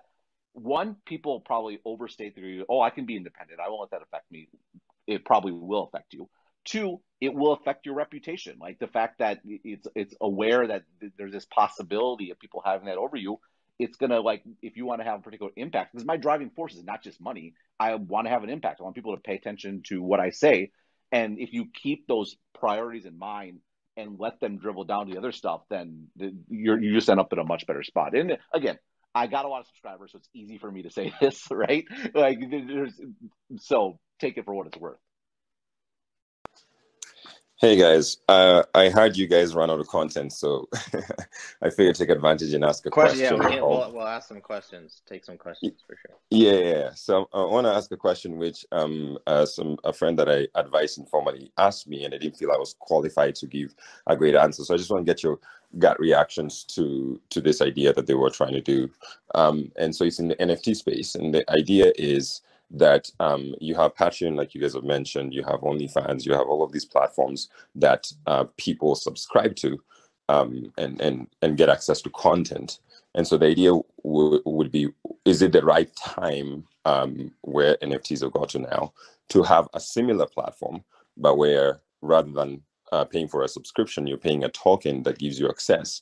And if this artist or content creator that you bought the content, you bought this token for the access to them, blows up and becomes big and all that, that token rises in value, so you can actually resell it, as opposed to a subscription where you can't really resell it. So you can resell it and the artist can get some more, can get a portion of it, and you can make money out of it. So what do you guys think of that? Yeah, so what you're basically saying is that currently NFTs are, you buy an object or the digital rights to an object from the artist, and those digital rights can be resold and the artist might get a piece of it. But now you're buying access to the artist in some way, either to their future work or maybe to the artist directly, and you can resell that access token. I mean, exactly. Sure, and I think there are people trying this. Look, the good and the bad with crypto is going through a Cambrian explosion. Every possible scheme you can dream of to make money, where you recombine A and B and C and stir them together, is being done, and it's just dizzying how fast it's moving. So the market is going to try all of these things. It strikes me as kind of a trivial improvement, honestly. Like, yes, it will probably happen. It feels kind of obvious, and I will bet you there's at least like 5 different platforms working on it. So I don't know if it's enough of an observation or a leap to sort of build a company around, unless you already happen to be in crypto, you're doing something adjacent and related, and you add this as a feature. Right, but in terms of the time, go ahead. Well, the other thing I would note is, just from a creator perspective, selling a token like this would be insane, because the increase in value of such a token is directly correlated to your increase in value sort of as a person. And so, of course, yeah, that value, you know, that if you're the most famous person in the world, if you're the president of the United States, that token is priceless. But meanwhile, you like, is that really worth it to have that token floating out in the world and you have something that you're compelled to do? I just think like there's a problem of like, where does the increase in value come from? It comes directly from the creator's own sort of like ownership of their own sort of time and value. I mean, just to get into the sort of specifics of that example. I mean, the Also, best situation is royalties, right? Where you don't actually have to do anything anymore and you continue to get paid. But like Jennifer Aniston would not show, you know, the value of Friends to her is this residual really truly passive income if she were to forced to show up somewhere. Like what I don't see the value in that. The other thing too, though, where I do think NFTs are interesting and valuable, and I do think, you know, it's kind of a mess right now, but in the long run, there are some things that are just created once and you want to realize value from them. But I think that the creator economy, part of what's made it so fascinating right now has been the rise of subscriptions, which sort of align with ongoing work. And there's some creative work that is ongoing work, like what I do, and there's some creative work that is one-off work. And so I think it's great that I think both are necessary and important. And it's great that sort of both, there's like paths to both to exist. awesome. I would also be I will. skeptical of anyone who sees NFTs now and is like, I need to start an NFT-based company, because Yeah, exactly. the It's people late to the solving this game. problem are two to 3 years into this at least, and those Right, those are the people who they're being rewarded for having tinkered 4 years ago now. right. No, all valid points. Thanks for giving your perspectives. Thank you, Felix. All right, let's invite a few folks up and see who jumps on. Well, if it's not in line, I'll be happy to take on. Sahil, thanks for Yeah, inviting okay. Naval. So good to hear from you. Hello. Yeah, I have a question about when itch is in a creation state, what you now think the most of, and essentially meaning that you can't yet crack.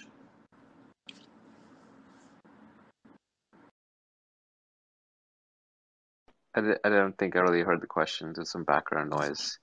Maybe Oh, I'm somebody sorry. else. Yeah, that's okay. Let me repeat it. In your creation state, what you now think the most of, and essentially can't yet crack. Oh, yeah, I don't approach creativity that way. It's not like there's a specific problem that I'm trying to solve my way past. It's more that I'm just always thinking and absorbing, walking around, learning, and then ideas will come to me. And I don't know where they come from. If I knew where they came from, then that would be pretty unique. Then maybe I could program a computer to do it and invent the AGI. But the reality is nobody knows how this stuff works. So you just kind of follow your natural intellectual curiosity. You load your brain with all kinds of problems and interesting things. Next thing you know, you're connecting things together and you're just having ideas. You're calling up your friends and your colleagues and pitching them. Most of them are nonsense. A few of them stick. You figure out how to brand them. You figure out how to execute on them. It's just like a big soup. I don't think too much about it. I don't think you can't engineer creativity. You can foster the conditions for creativity. Like when the cloud is heavy with rain, or it's like a big heavy cloud, the odds are higher it's going to rain. So for me, that is being alone or, comfortable. It's kind of like not having a lot of meetings, but yet still having intellectual stimulation, having quiet time, going for walks. Something about the brain is mechanically stimulated. I think a lot of people have their best ideas on walks. Showers are good places for ideas because you're accidentally meditating. You can't do anything else, and your mind's just kind of wandering freely.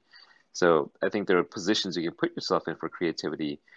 If you have to solve a specific problem creatively, then I find that just loading it in your head before you go to sleep works well, and then just giving it time to percolate. But I don't really do things that way. I'm always thinking about a zillion different things I'm interested in, and creativity comes out. It's kind of fun that way. Well, it's funny because I think this is this area where we're just totally different people. right? From my perspective, We are totally different people. leaning into something, and I have to figure this out. And the walking does help, by the way. Whenever I get stuck writing, I take the dog for a walk.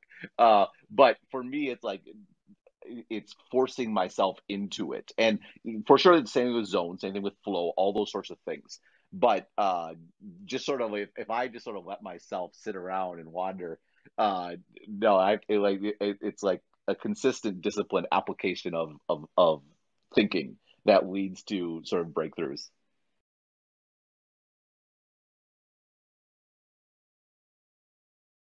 Serge, do you have a question about the creator economy or anything tangentially related to it?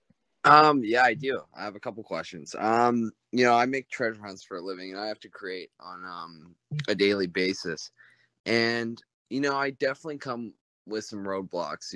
I try to do the lion, sprint, and then walk. What do you guys do when you hit a creative roadblock? And I know you answer that with walks and exercise and showers and whatnot. But is there anything in addition to that helps contribute to getting past that creative block or that wall?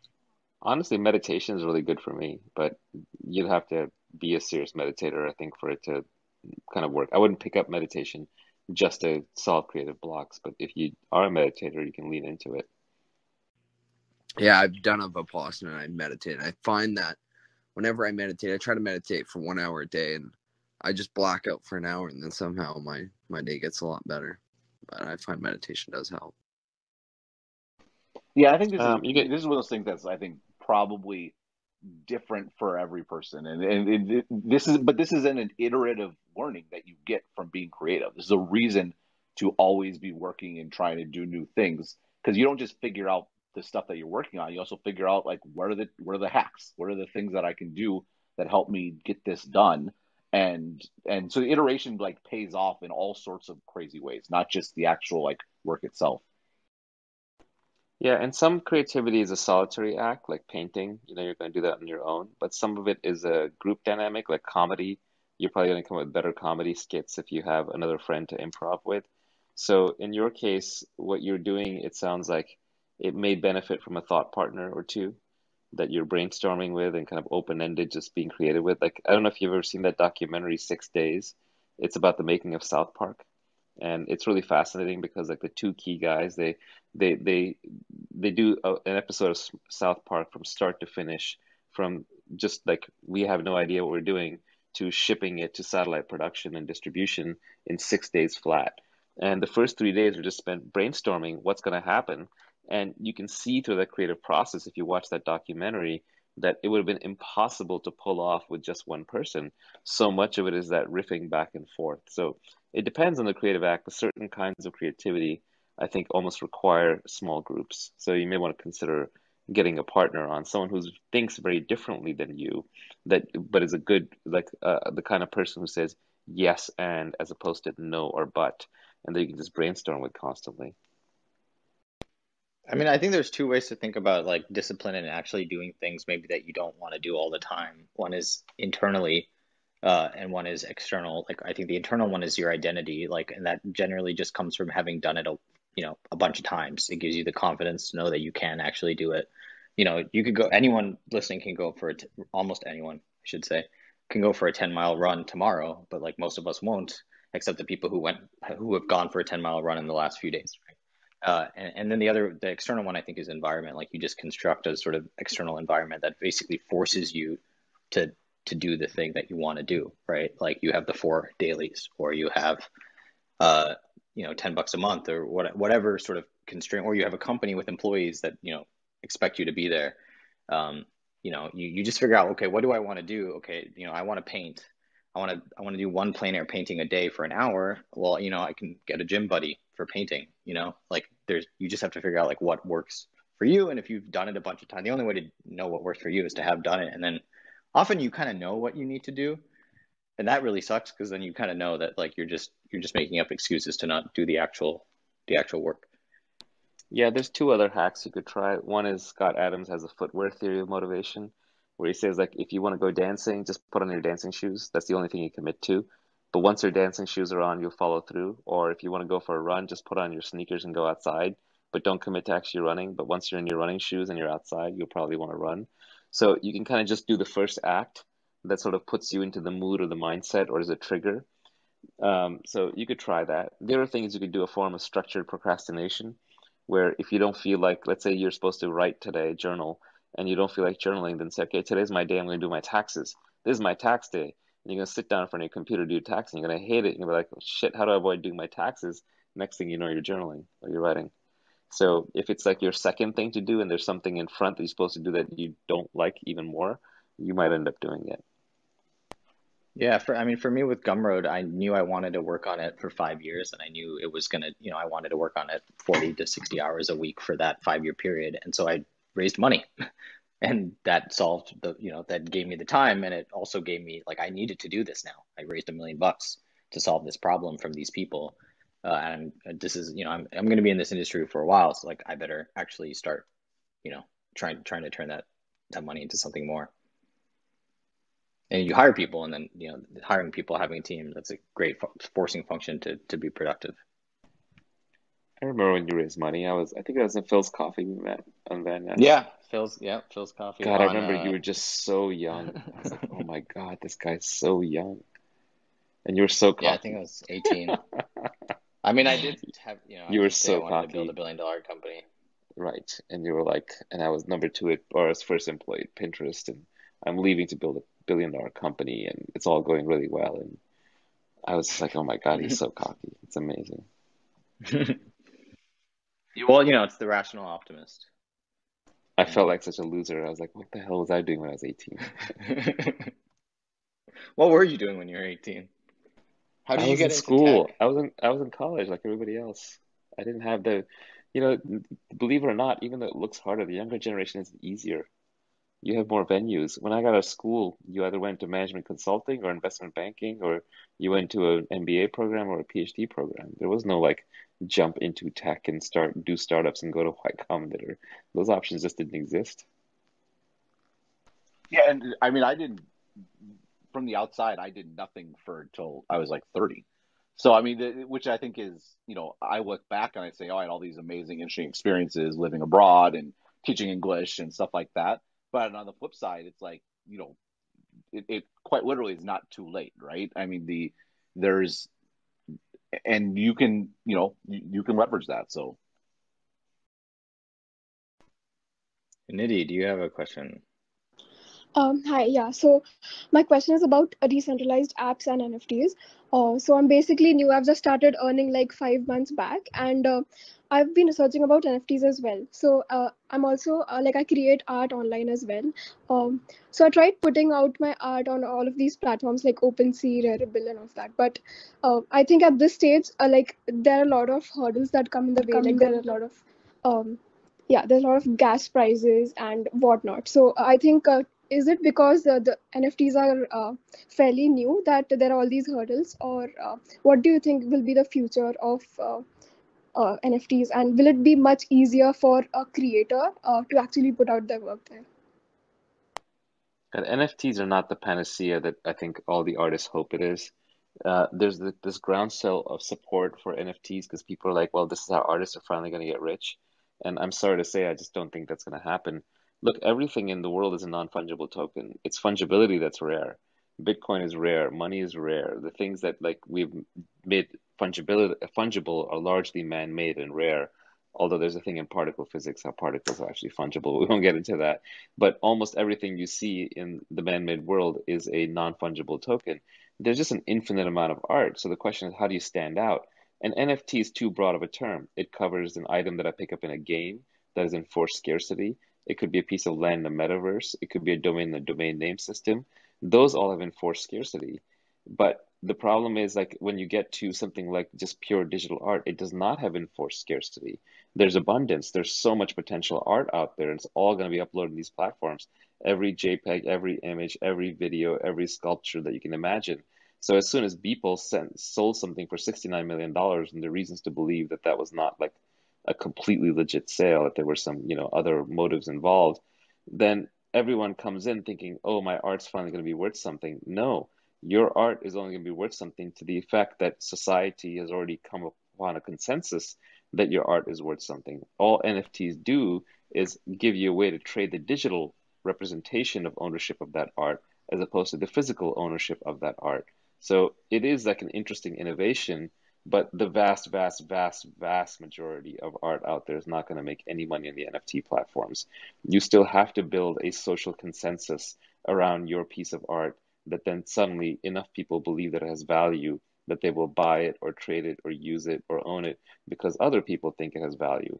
Now, it's also going to have some intrinsic value for sure, which is just the pleasure of looking at or consuming that art. But they can get a lot of that without the NFT. The NFT part comes more into play when ownership matters, and ownership matters in a status context, and that matters in sort of this consensus belief that this particular piece of art is somehow special and will hold value in a very distinct way from the next 100 million pieces of art that have just shown up. I think art is an ownership of art is 100% a status game, and so it's so unpredictable. It's very, very difficult to be successful at a status game because it's not up to you. It's like the most market risk possible. It's basically other people have to all agree that this stuff that you've created that inherently is not valuable in any other way. It's just very, very difficult. If you want to build a business, you want to make a living as a creator, I think it's much better to build an audience around something that, something that you have merit, credibility. NFTs are not going to just give you that part. When you have an audience, then you can take advantage of every new technology that comes out. Like every time there's a new technology, like rolling funds or crowdfunding, like it's like, cool, I have the asset that's actually difficult. I have the true non-fungible asset, which is my audience. I can't give my audience to anybody else. Even if I wanted to, it wouldn't work. And then all of these things come along and I can use them with the scarce resource that I have one of, which is, my audience or Gumroad equity or whatever. Jamil or Naval, did you want to add something to that? No, not really. I mean, NFT is a very complex and weird topic. I think we're all still trying to wrap our heads around some of the stuff going on there. Hey guys, I had a question for Naval. I happen to be a military veteran and I'm hosting a veterans hackathon over Clubhouse next weekend. Our judges have a background in crypto, Hasib Qureshi, and our keynote is the co-founder of Twitch, Kevin Lin. I was wondering if you'd be interested in dropping in for a couple minutes and drop some gems to our veterans. That's kind of you, but I live an unscheduled life. I don't schedule to commit to anything, but thank you. Sure thing.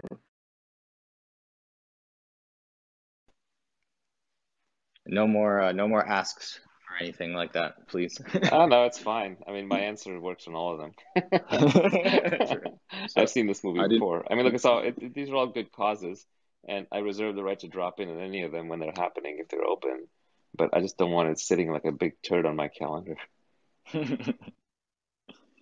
I won't add any more on your plate, Naval. I just wanted to say thank you for all the great work that you've done. Been following you on YouTube and your podcasts, and a lot of the information that you give out is probably some of the best life advice I've ever come across. And in terms of the creator economy, I feel like COVID's actually just supercharged this particular aspect in the world, like NFTs, people working from home, people getting into art and music, and I'm pretty bullish on this this creator economy as such growing exponentially over the next 5 years, particularly in countries like India and Pakistan. So I really appreciate all the work you're doing. That's what I wanted to say. Thanks, Naval. That's very kind of you. Yeah, I mean, COVID definitely accelerated a lot of tech trends. It made us all introverted for a little bit, made us all tech-driven for a little bit. It's reflected in the values of the tech stocks and tech adoption. I'm kind of curious to see if we're going to have this amazing post-vaccine global coming back in party, or if the health scaremongers manage to keep us all locked up for another 6 or 12 months with like all the scariants of circulating viruses and endemic coronavirus and so on. But I'm hoping we get out there and get back to the real world too, because there's a lot that needs to be done out there. We can't all just sit inside and consume digital goods and create digital eventually will starve, or the UPS drivers will go on strike, or the Postmates drivers will go on strike. Yeah, it's very interesting you say that, because I'm based in Australia, and here the approach has been probably some of the most hardline. We've had states shutting down against each other. We needed a permit to even go overseas. There was an Indian immigrant mother whose son went back to India in the middle of this COVID lockdowns, 6-year-old son, and couldn't come, and the son wouldn't be allowed back with the Australian government.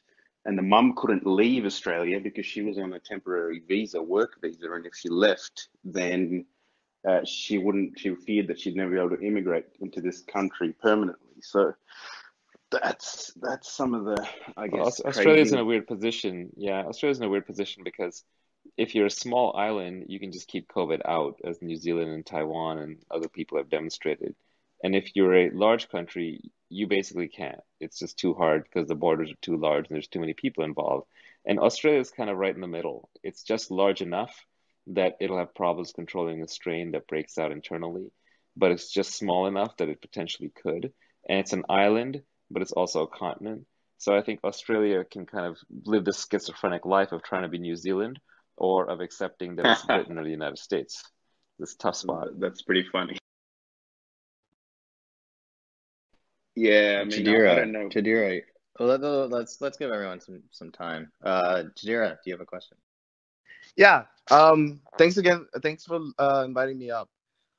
So I kind of have two very quick questions. So I'm not sure how many you can answer between the two, but I guess if you only want to answer one, that's totally fine. I'll just pose both of them, and if you answer both, that's even finer. So I guess I feel like a lot of people on the stage right now are really big critical thinkers, and I feel like me as myself I'm a very big thinker as well. And I was just wondering how do you balance that with happiness in a way? I feel like a lot of times I remember when I used to be really unhappy all the time, my parents or my mentors would always be you think too much, but it's easier said than done. So I was just curious. I guess my first question is how do you do you guys just do you guys think you're happy? And if so, how do you balance happiness with being a thinker?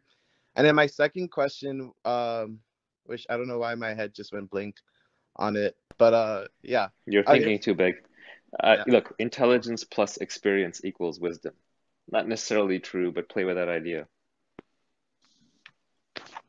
And wisdom naturally brings peace, and peace naturally brings happiness. Peace in motion is happiness. So just give it some time. Over time, you'll figure it out. I think the other thing too is figure out what you can control and what you can't. And I think there's some aspect where a couple hours ago at this point, I talked about being in the moment and not being obsessed about your goal for 5 years from now or 10 years from now. If you're obsessed about something in the future, you don't have control over that. Or if you're obsessed with something in the past, you don't have control about that. You always have control of your personal sort of emotional state and what you're thinking about, what you're obsessing about at this very moment in time. And people shy away from that because it's kind of frightening, because they do people in some respects do fear that control. And so they want to think about something that they don't have control over. And then you're just in a bad mental state because there's a disconnect between your capabilities and your obsessions. And the only place you can get a direct correlation between the two is in the here and now. And I think that to the degree you can organize your life and organize your activities so that you can be focused on what you're doing in the moment, that's where you get satisfaction. And happiness is a fleeting concept. There's something that's more fundamental than that, where you're satisfied and you're pleased at the end of a week and you feel good about it. That's the goal. That's what you want to get to. And there may be tribulations and troubles along the way, but you can only get to that goal if you have alignment. Well, DeMello has this great quote. He's like, if you want to make a happy person unhappy, you just have to ask them if they're happy, because anyone who's now thinking about if they're happy or not is sort of inherently unhappy. They're no longer in that state of happiness that they may have been in. I would also say just don't take yourself so seriously. You even started out by calling us critical thinkers and then said you're a critical thinker. Are we really? We're just monkeys. I mean, we're just chattering. I don't think of myself as a critical thinker. I'm just a guy. I don't know if you're a critical thinker. That sounds like a big mantle to bear. It sounds like a big burden. The more seriously you take yourself and the more seriously you take your thoughts, just kind of the less at ease you're going to be. Just sort of go through your life, just enjoy it. If you have your health, if you have a roof over your head and you have some food, you're doing great. Everything's fine. Think all the thoughts you want. They can be entertaining, they can be liberating, they can be optimistic, they can be pessimistic. That's a choose your own adventure. Camellia, you have a Hi, question? Sahil, Naval, and Ben. My question is that I translated Naval's tweet storm into Chinese because Chinese-speaking people, they don't have the access to Twitter and the internet war. So what's your thoughts on the information exchange beyond the language barriers? Because at the moment, people probably won't listen to the ideas and thoughts from other backgrounds and languages. What's your thoughts on this movement, since AI technology may translate the people, because the AI technology is developing so fast and the information is so easy to exchange between different nations and different countries. What's your thoughts on that? I think it'll be great when like our AirPods can translate in real time. And you can walk into a foreign country and like when someone speaks to you and you can just hear in your language what they're saying and vice versa. We're quite a ways away from that, but it's not forever. I mean, maybe 10 years or so, we should be able to get to a good version of it. Excited about that. As for like things like tweets, like the tweets that I've written, translating those into Chinese, I think is just going to translate very poorly, unfortunately. And it's no fault of the translator. It's just that very often when I write something on Twitter, it's not really necessarily that I'm saying some new and interesting thing. I'm just saying it in some new and interesting way. So the choice of words is extremely important, and I'm flattered that you think you can even translate to Chinese well, but I would be skeptical because half of it is like trying to be poetry or poetic in the sense that every word is chosen carefully for a certain kind of impact. So I just don't know how well it'll translate. I'm reminded of, I'm a huge fan of the Tao Te Ching, Lao Tzu's work. And I read it. I read the Stephen Miller translation, and I thought, hey, I read the Tao Te Ching. And then I found this website, this webpage, you can Google it, that has 100 different translations of just the first chapter, the first tiny 1.5-page chapter of the Tao Te Ching. And you read all 100 translations, and you realize you're literally reading 100 different books. So I'm not sure I ever actually read the Tao Te Ching. I just read Stephen Miller. So it's just very hard to translate these kinds of things, and I don't know how well they'll do. Certain kinds of things do translate well. Like if you're translating, how general relativity works, for example, or how to operate a specific piece of machinery, the factual content there is what matters. So if there are some changes in the actual inflection or tone or choice of adjectives or balance of the words or the length of the words, it's not going to matter. But if it's the more it approaches poetry, the less translatable it is.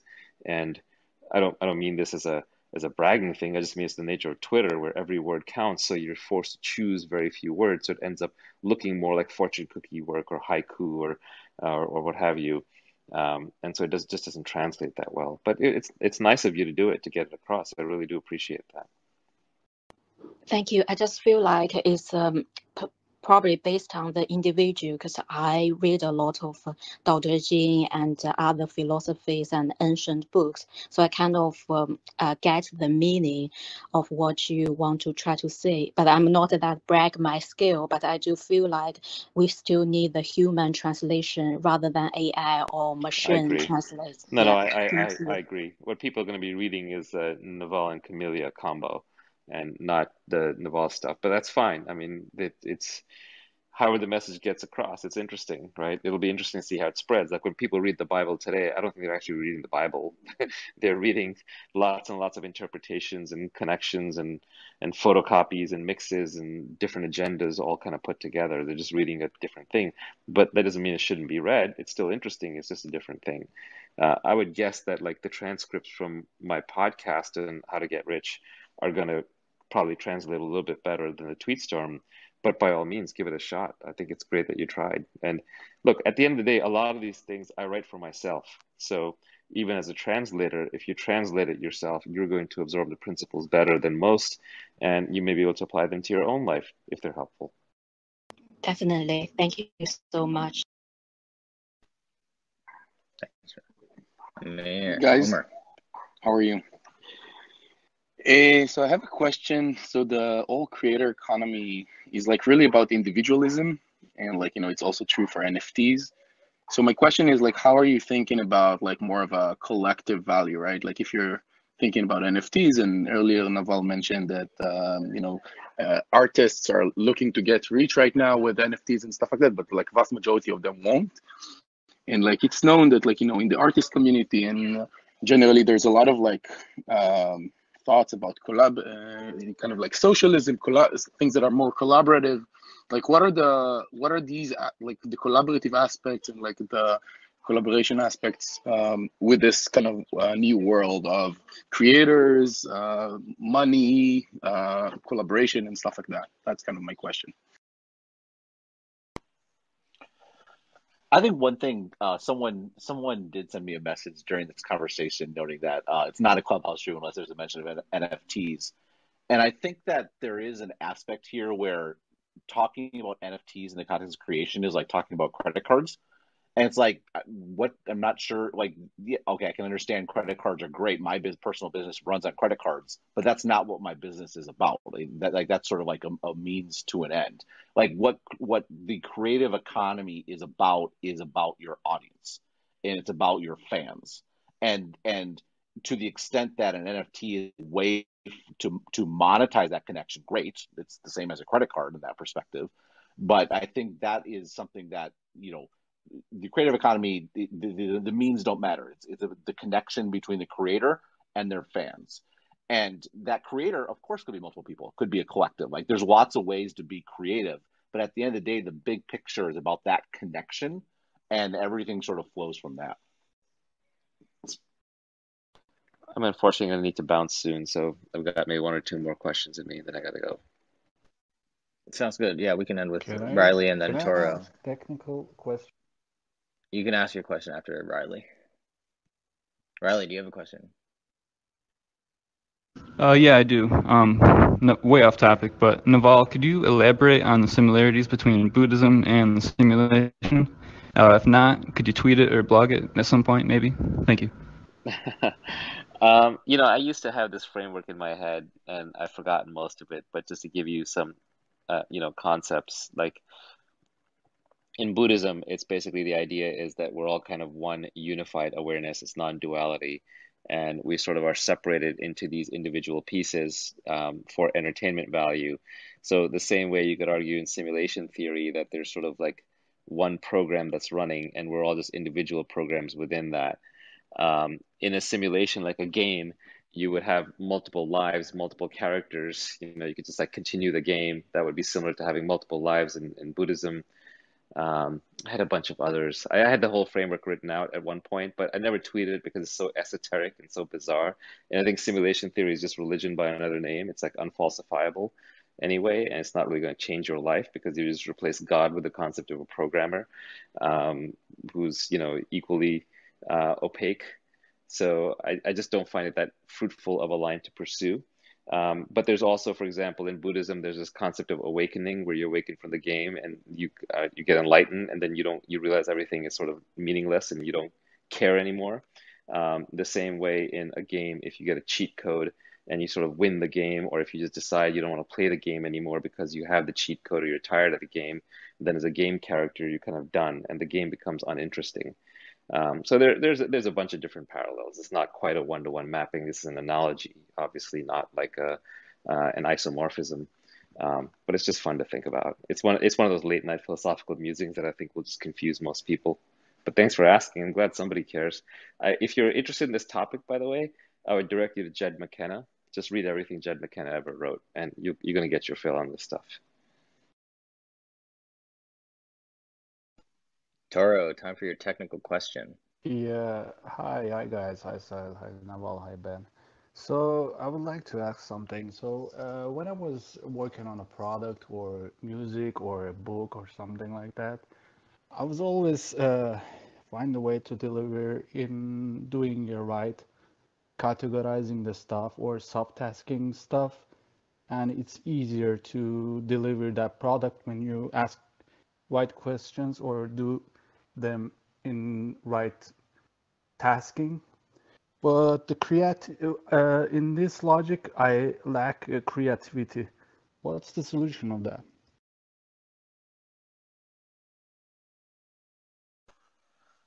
Well, I would say creativity is asking the right questions. So I mean that's not that that's a satisfying So answer.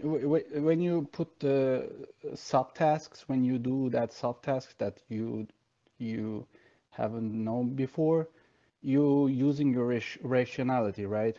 But when you do the product itself, there is a lack of creativity because you overthink rationally, and you have to switch back and forth, but it's very hard to switch back and forth from rational person to creative person, you know?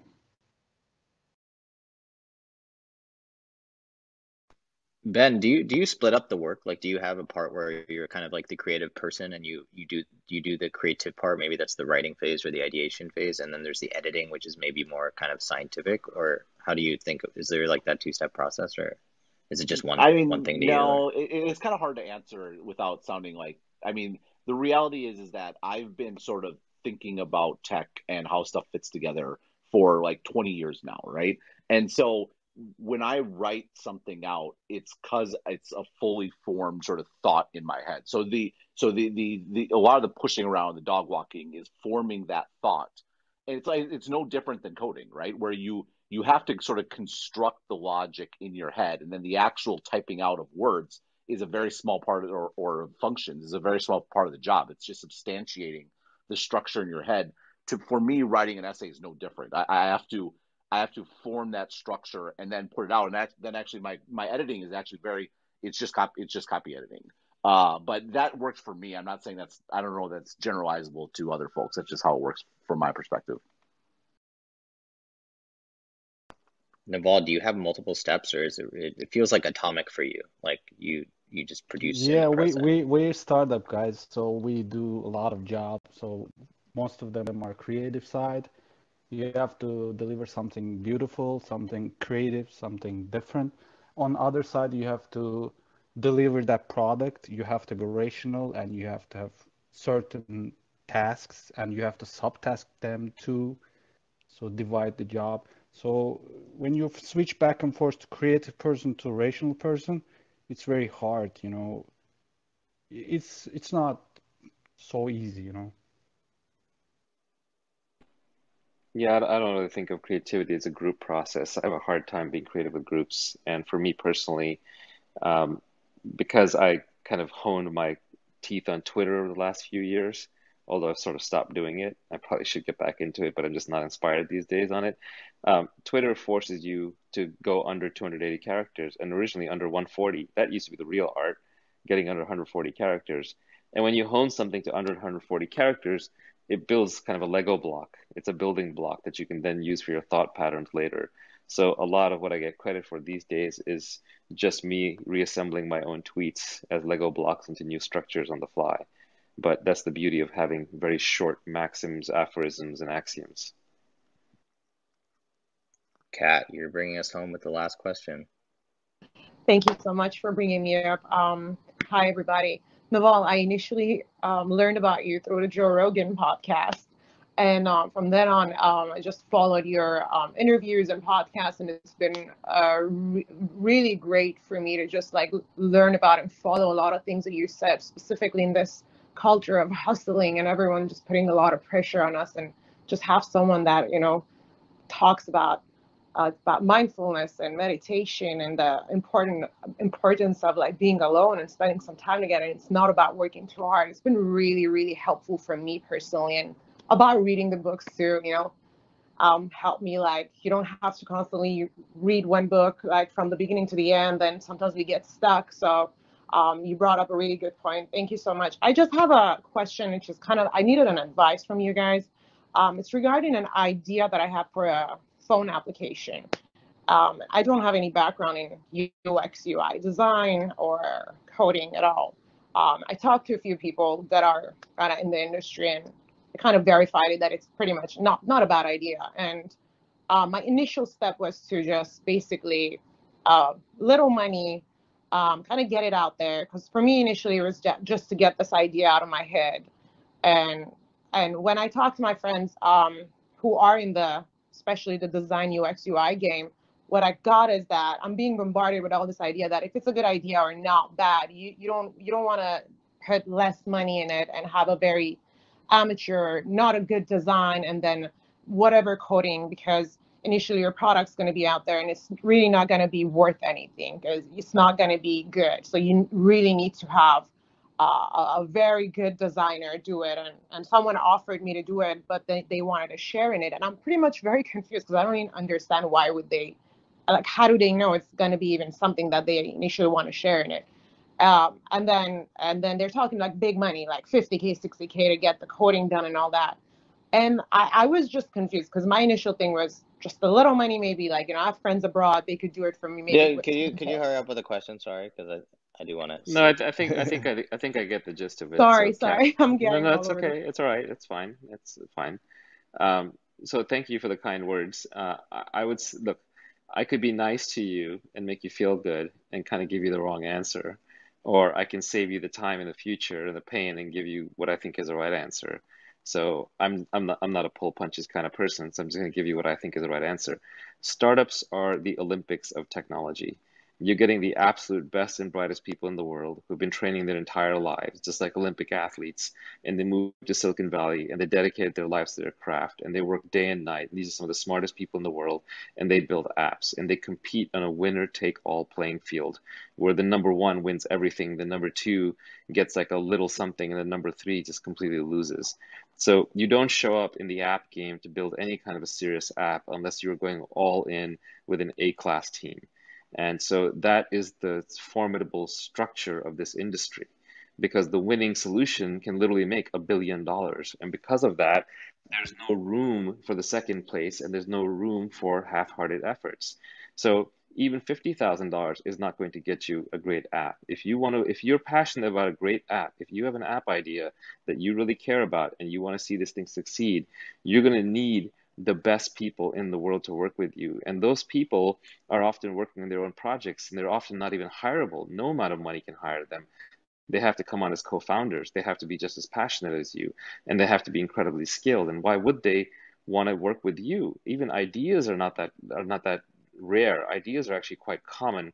It's the execution of the ideas, it's the details of how those ideas are implemented that really make the whole difference. So I think you're in for a very formidable task. If you're really keen on doing this app, then it's not a money problem, it's a people problem. Even I think you're in LA, that's kind of the wrong place to be. You'd have to come to Silicon Valley, you'd have to track down the top athletes in the space. You'd have to convince them to work with you. You'd have to convince them that they should keep you on board. You'd have to convince them to spend their time into it, and the money will materialize. And the amount of money that will eventually materialize, if it's a good idea and it's a good team, is on the order of millions of dollars. You cannot build a great prototype by outsourcing it for tens of thousands of dollars overseas, not unless you just happen to get incredibly lucky and you yourself are an incredible product designer who will sit there and watch every pixel and push it in the right place because you've done that thing 100 times before over a decade.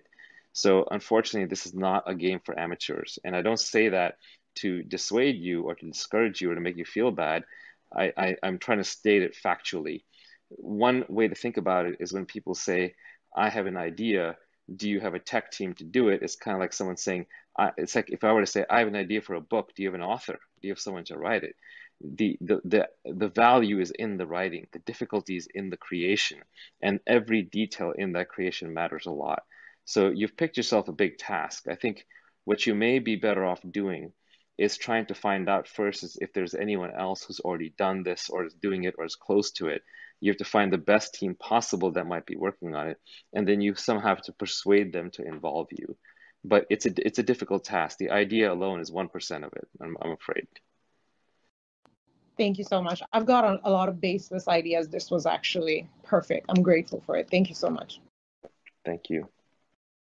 I mean, just to add a little bit onto the Olympics ideas, there is probably a team that's already started on that idea that may be number one, and often, like for most people, it's better to join that number one rocket ship than to try to compete with them. Okay, thank you. Ben, any closing thoughts before we call it done? I mean, I agree with Naval, but it's interesting to think about that in the context of like the creator economy and all this sort of idea. Like we spent a lot of time tonight talking about all these opportunities, right? But I think that there is something in Naval's answer that gets to the bit about authenticity, which is if the manifestation of your idea is an application, you either like it's hard to start if you can't code. I mean, the manifestation of your idea is a book or a blog. It's hard to start if you can't write.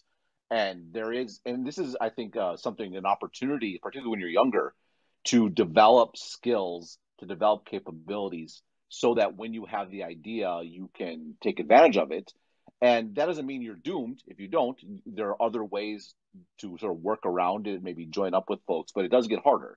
And this idea of sort of like maximizing always be preparing so that when the idea does come, you can sort of seize it. Yeah, I hate crushing people's dreams. And I don't want to do it unfairly. So Kat, if you're out there somewhere in the audience, you can just email me, and I'm happy to kind of help you think through it further, and not in like a glib context, but like in a, how should you spend your money and time kind of way. You can guess my email. It's actually very guessable. Take a couple of guesses. Awesome. Well, that was fun. I'm glad it happened at 1 a.m. That was more expected than you might think, but awesome. Let's end the room, and we'll do this again later at some point in the future. Thanks for organizing, Sahil. Maybe. Yeah. Good schedule. Thanks, Ben, for joining us spontaneously. Yeah, thanks, Ben. That was as great. creator number one. Yeah. All right. Take care, everybody. Good night. Yeah.